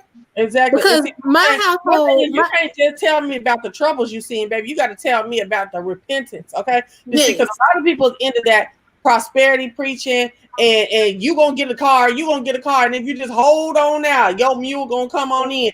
All that shit. You know what I'm saying? That is so popular right now. But woe is he who don't know about repentance. And see, the thing about it is the Bible says, the same Bible that he said he teach out of, it say, come out from amongst them. Okay, and he is acting within them. Okay, it said, "Be ye separate." He's not acting separate. He's down here in the muck and the mire with a worldly, trifling ass woman that he was married to, and he trifling too, and they're doing their mess together.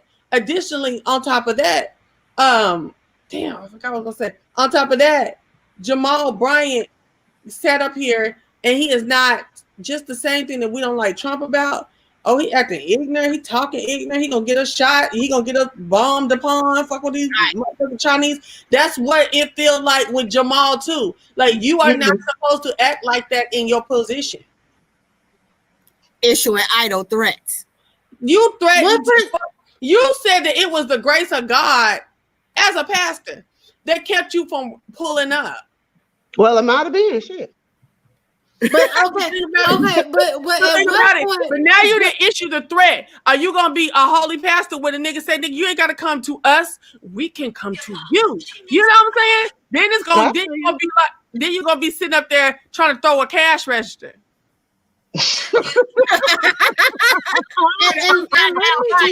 and let me just say this. Because, see, this is a double standard. Because I remember when they had Preachers of LA on Oxygen and people were coming at Leandra because she was drinking, she was cussing, and all the stuff that she was doing. And they was calling for her to get stepped down. Now, if this was a woman, they would have immediately removed her. And so, yes, although there are, these is different type of pastors, honey, you are a lady and a man of the cloth.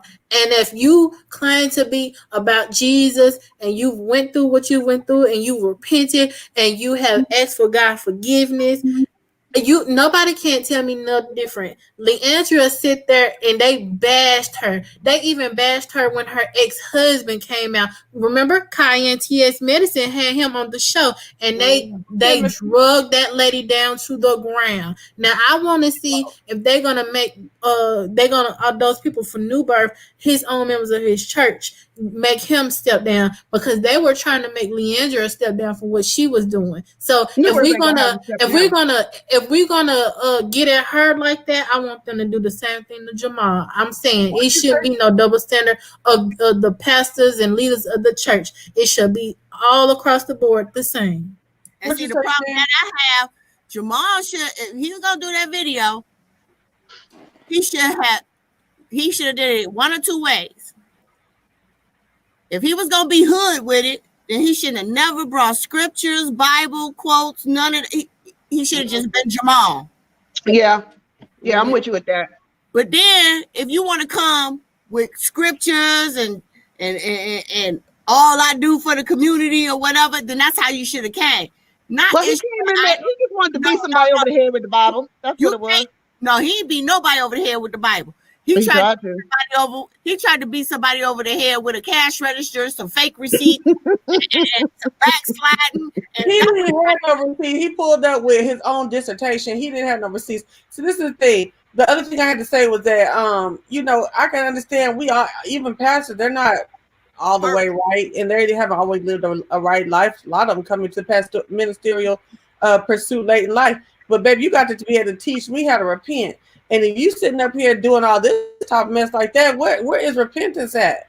Child, Jamal Bryant is toes tiny.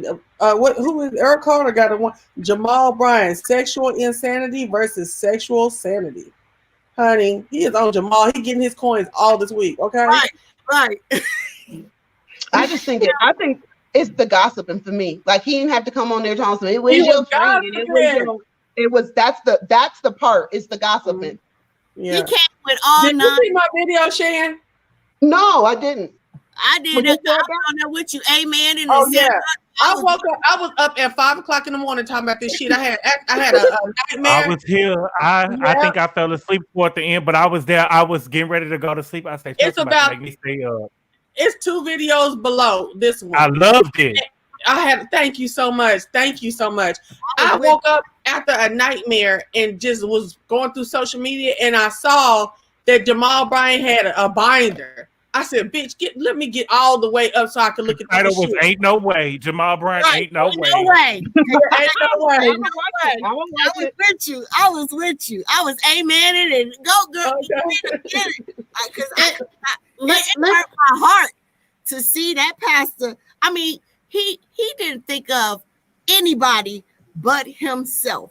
He didn't think of Giselle. He didn't think of his kids. He didn't think of other pastors. He didn't think of his congregation. He didn't think of nobody but himself when he did that video. And I don't understand why he did it, because he didn't clarify anything, because he started off by saying this is a video of clarification. He didn't clarify not a daggone thing. Yeah. He did. And let me say this: if he had been more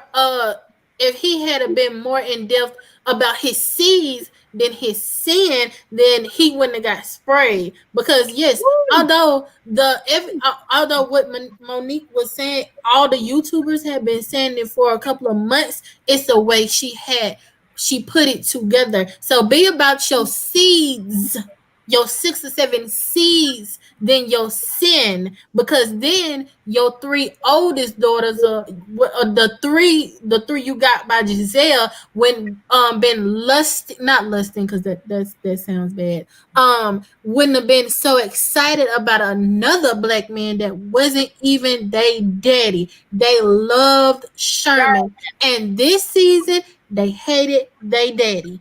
And I know he got to be feeling some type of way. Just a couple of seasons ago, Sherman is my best friend. They said Sherman is our best friend. In this season, we don't want to go to Atlanta.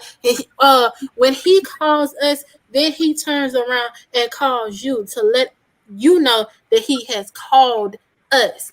Baby, those 3 daughters, they are not going to like him. And they are, and it's sad to say, and I don't want to put this in the air, but I'm thinking that one of those daughters is going to find a man that's going to be just like they daddy. Because you know what? He has not done anything to reassure them of their relationship. And let's talk about the kids while he was on that hellified video talking about his kids. You ain't even mentioned the other kids that you got. You didn't say nothing about them. And that's the problem I have with Giselle and bringing Jamal onto the show. Because she know them kids, how they feel about their dad. She know. You cannot tell me that woman don't know how her kids feel. And then you put them kids on national TV to show the world how those kids feel. Giselle is all about that money. And that's the problem I have. I don't think she knows. I think that she is so wrapped up in herself that she don't know how they feel. She tries to excuse it. She tries to make up, it's this. That's for herself. That's not for the kids. She know how the kids feel. Them kids point blank told her how they feel. And remember, they told her, and she said, we're still going to date because we're the grown-ups. That's what she said. She said, we still going to date because we the grown-ups. And y'all don't get no say-so. Even though I asked y'all don't get no say-so. Exactly. She know exactly how them kids feel. She chose money over them daggone kids, and that's a daggone shame. No, I don't think she listens to him. I think she asks him. I think she hears him talking, but I don't think she listens. My point. She knows, but she knows how them kids feel about their father. She knows. And she knows the show is like like kind of like a scandal drama. Ooh, she knows what she putting them kids in. She's been in it for 5 seasons. She know what that show is about. Ain't no way I will risk putting my kids into that mess. No, just how you know she don't care, because I wouldn't have put them on the screen. They didn't have to be on there talking to their daddy and looking like that. Like, nobody asked for that. That's my point. And did y'all notice that Grace, the older one, the twins, because they were not, like, even though they've seen the clips of Giselle saying, oh, he was a cheater, I think she said that Grace was 3. And so the twins, whenever Giselle mentions anything about Jamal, they look at her and they follow her lead. And that's because he cheated on her while she was pregnant. They don't. Yeah, and I'm saying Grace is gonna be the one. Grace is the oldest one, and so she's gonna be. And Rodney DeVos, he said this. He's a YouTuber. He said that when Grace get ready to go to college, she is never going back to go see Giselle or Jamal, because the position that they have put those 3, these 3 kids, because we don't know about the other ones. Mm-hmm. Can we talk about? And that's a shame, because he talking about they are daddy girls and stuff. Well, it don't seem like it. Why was they saying that they wanted her to get back with Sherman? That I know he is eating up. Because if that was me, and I'm a mother and I have a 3-year-old, and for me to hear my daughter say, oh well, I want my dad to be with this woman, not my mama, that would hurt my heart. And so you know he feels guilty, because why would you say, oh, they daddy girls? Oh no, we didn't see that. And then he says, oh, they wear the new birth shirts. Like they're supposed to display that they're daddy girls, because no, it's because y'all made them wear them shirts. Because I guarantee you, if they had a choice, they wouldn't have no new birth shirts on. Okay, hold on. Let's go here. What'd you say? Real quick, Andrew. What'd you say? That's because Giselle them cheap. Cheap too. Oh, okay. So listen, CC Myers, are you new? Put a yes or no in the chat. Because anybody who has been with me for a while, y'all know that what CC Myers is saying right here, we've already discussed it. We're going to talk about it right now too, though, CC, because I believe in it. But for seasons, I have told y'all that them girls have a resentment for their mama and how much she is into herself and into her looks. And that Giselle treats them as friendly sisters, and they treat her the same because they don't look like her at all. I believe that they feel some kind of way that they think that their mother thinks she's so beautiful, and they have a resentment. But I don't know if it's just the beauty, the perceived beauty, or the light skin, because sometimes I kind of change it because I don't want to be a colorist, even though I probably am a little bit. I believe that. I believe that she would treat them girls differently if they looked like her and if they were lighter, and I believe they would treat and act towards her differently if if Giselle was dark or if they were light. I've always have y'all seen Giselle's mom? She's yellow. She like a younger picture of Giselle's mom. She looked just like Giselle. Oh, did she? Okay. Yeah, she looked Giselle like a younger version of her mom. But Giselle couldn't get with no dark skinned man to be mad she got dark skinned kids. So that was all about money. That was all about prestige and money. And I think Giselle was on the road trying to look for a way to escape herself. And Jamal, she thought she was gonna have some fair skin or some green eyed, dark skinned kids, and it was gonna be looking exotic. That's what I doubt that. Not as dark as Jamal is. Crusty. But I just think that because when Giselle and Jamal got together, Giselle was so young. I mean, I think she was just looking for a way out. Maybe she wanted to escape from her life, from her parent. I don't know. But I think she was just in a rush to get out, to escape out. I don't think Giselle identifies with her kids because they're dark. Well, I agree with that. I don't think Giselle wanted no kids. Giselle had them kids at like 34, 35 years old. And you remember last season, she said that You remember when Candiace was judging Ashley when they was in New Orleans, and she was like, "I'm a drunk mama. I got drunk and ended up getting pregnant." Oh, I don't remember that. Shit. Okay. Yeah. All I know is I feel sorry for Jamal be drinking and having sex with drunk women. See, girl, I'll be right back. I just, like I said, I just feel sorry for all his kids. I really do. I mean, they ain't got a chance in the world. That don't make no sense. That don't make no sense. But well, can we talk about? Do we think that on this reunion they're gonna bring up the fact that Robin said that she got cheated on when she was pregnant? She said what now? No, because one ain't there. They could still talk about it. They was talking about Ray Big. What you say, Shan? Is they gonna talk about how Robin said she got cheated on when she was pregnant? Right. Can we run over the street and talk about that across the street? I don't think they think that's enough drama to bring because of the fact that half the viewing audience think that Robin's a man. You know, even though she had kids or whatever, you know, they always say she's the man in the family anyway. But I don't know if that's enough of a storyline to bring the hype. I think Monique and Chris is gonna dominate a lot of it.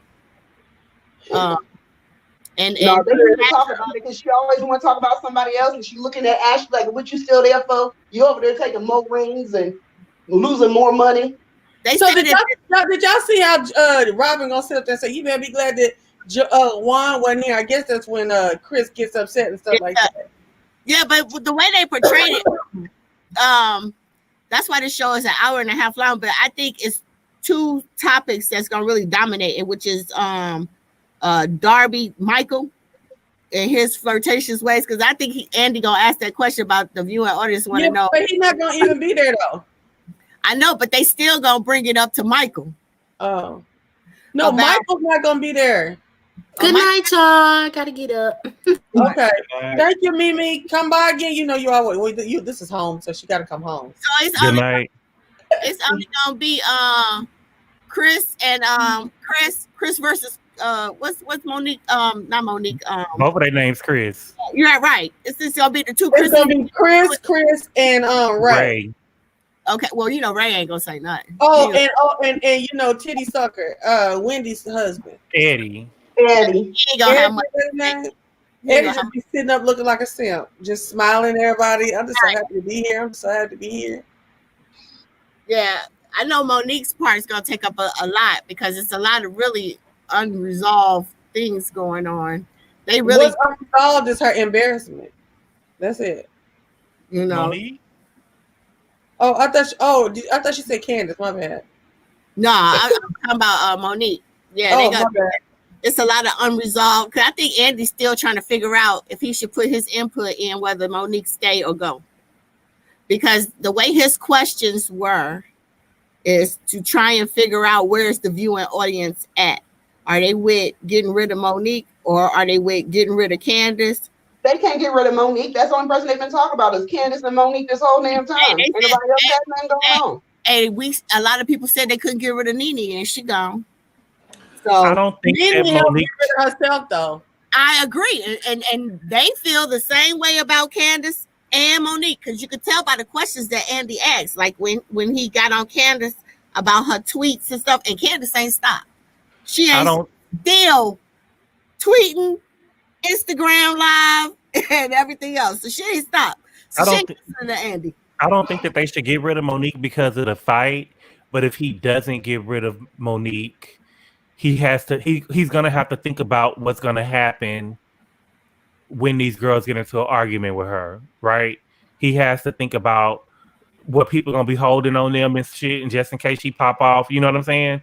Like he has to take all of that into account. I don't think that she, as a viewer, I don't think that she should go. But if I was Candiace, she wouldn't be there. If she was there with me, I have a taser and stuff on me. Like I'm just being real. Monique I feel like do what you gotta do not to get your ass beat again. Right. Monique ain't driving for Candiace. She's not running up on Candiace like I just want to whip your ass because I'm mad at you. That she does not approach Candiace. That's the thing that I want you to what she does not approach her and come to her like that. That's not how it. If that fight wouldn't have never happened if Candiace ain't moved in arm distance to Monique. That fight. She has this season though. That fight would not have happened if Candiace didn't move into her space. I'm telling you. Monique get pissed off and all that, and a lot of people, because she got him and Rob, she could have mollywopped Robin's ass. You know what I'm saying? But the thing is, when you get to a certain point, you got to realize, and this is where you got to know your environment. And Candiace don't know her environment, and she don't know when to stop. She just keep going. Ashley asks, even though she got a mouth on her, she'll stop. She'll come in with it hard. And then when she see it look like it's getting too tough, she back the fuck off. Candiace don't back the fuck off. And that's Candiace's problem, is she don't back off. Can I read this comment real quick, Chelsea? Yeah. I think what's her name? Is it Angia McLeod said that I don't know if she's color struck or not, talking about Giselle, because you can love dark-skinned men but not like dark-skinned women. And I feel it. That's true. Oh, that's true. I really do think that's the truth. Because who was on something that they talking about they're real good friends with Giselle? Oh, well, wait a minute. You know Giselle and Kenya are friends. Giselle and Kenya are friends because Kenya was on the Housewives before. Giselle is a social climber, right? So she would want to be around somebody who has, you know what I'm saying, who has a good, you know what I'm saying, fan base and well, bravo. He was saying when she went to Cynthia's wedding, did nobody talk to her? Nobody. Not even Karen. Nobody. All people did was walk by and say hi, Giselle, and kept on walking. Nobody. That's why she left Cynthia wedding. She tried to make it seem like because people took their mask off or whatever. What? Nobody socializing with her. But she alluded that when she left there, she went back to the hotel to have sex with Jamal. She went back to the hotel to be with Jamal, but Jamal lives in Atlanta, so why didn't she go to Jamal's house? Because Jamal was in Baltimore. Well, let me say this. It really hurts my heart when I heard that Kenya and Karen aren't friends, because they have the classy snapback read. And I love it. You know what I'm saying? I thought for sure they would be friends. But Karen said that, or Kenya said that they are cordial, but that she wouldn't call her a friend. I said, oh, that's fucked up. Well, I kind of think it's because Kenya's personality is way more dominant than Karen's. Kenya is a non-trustworthy person to everybody.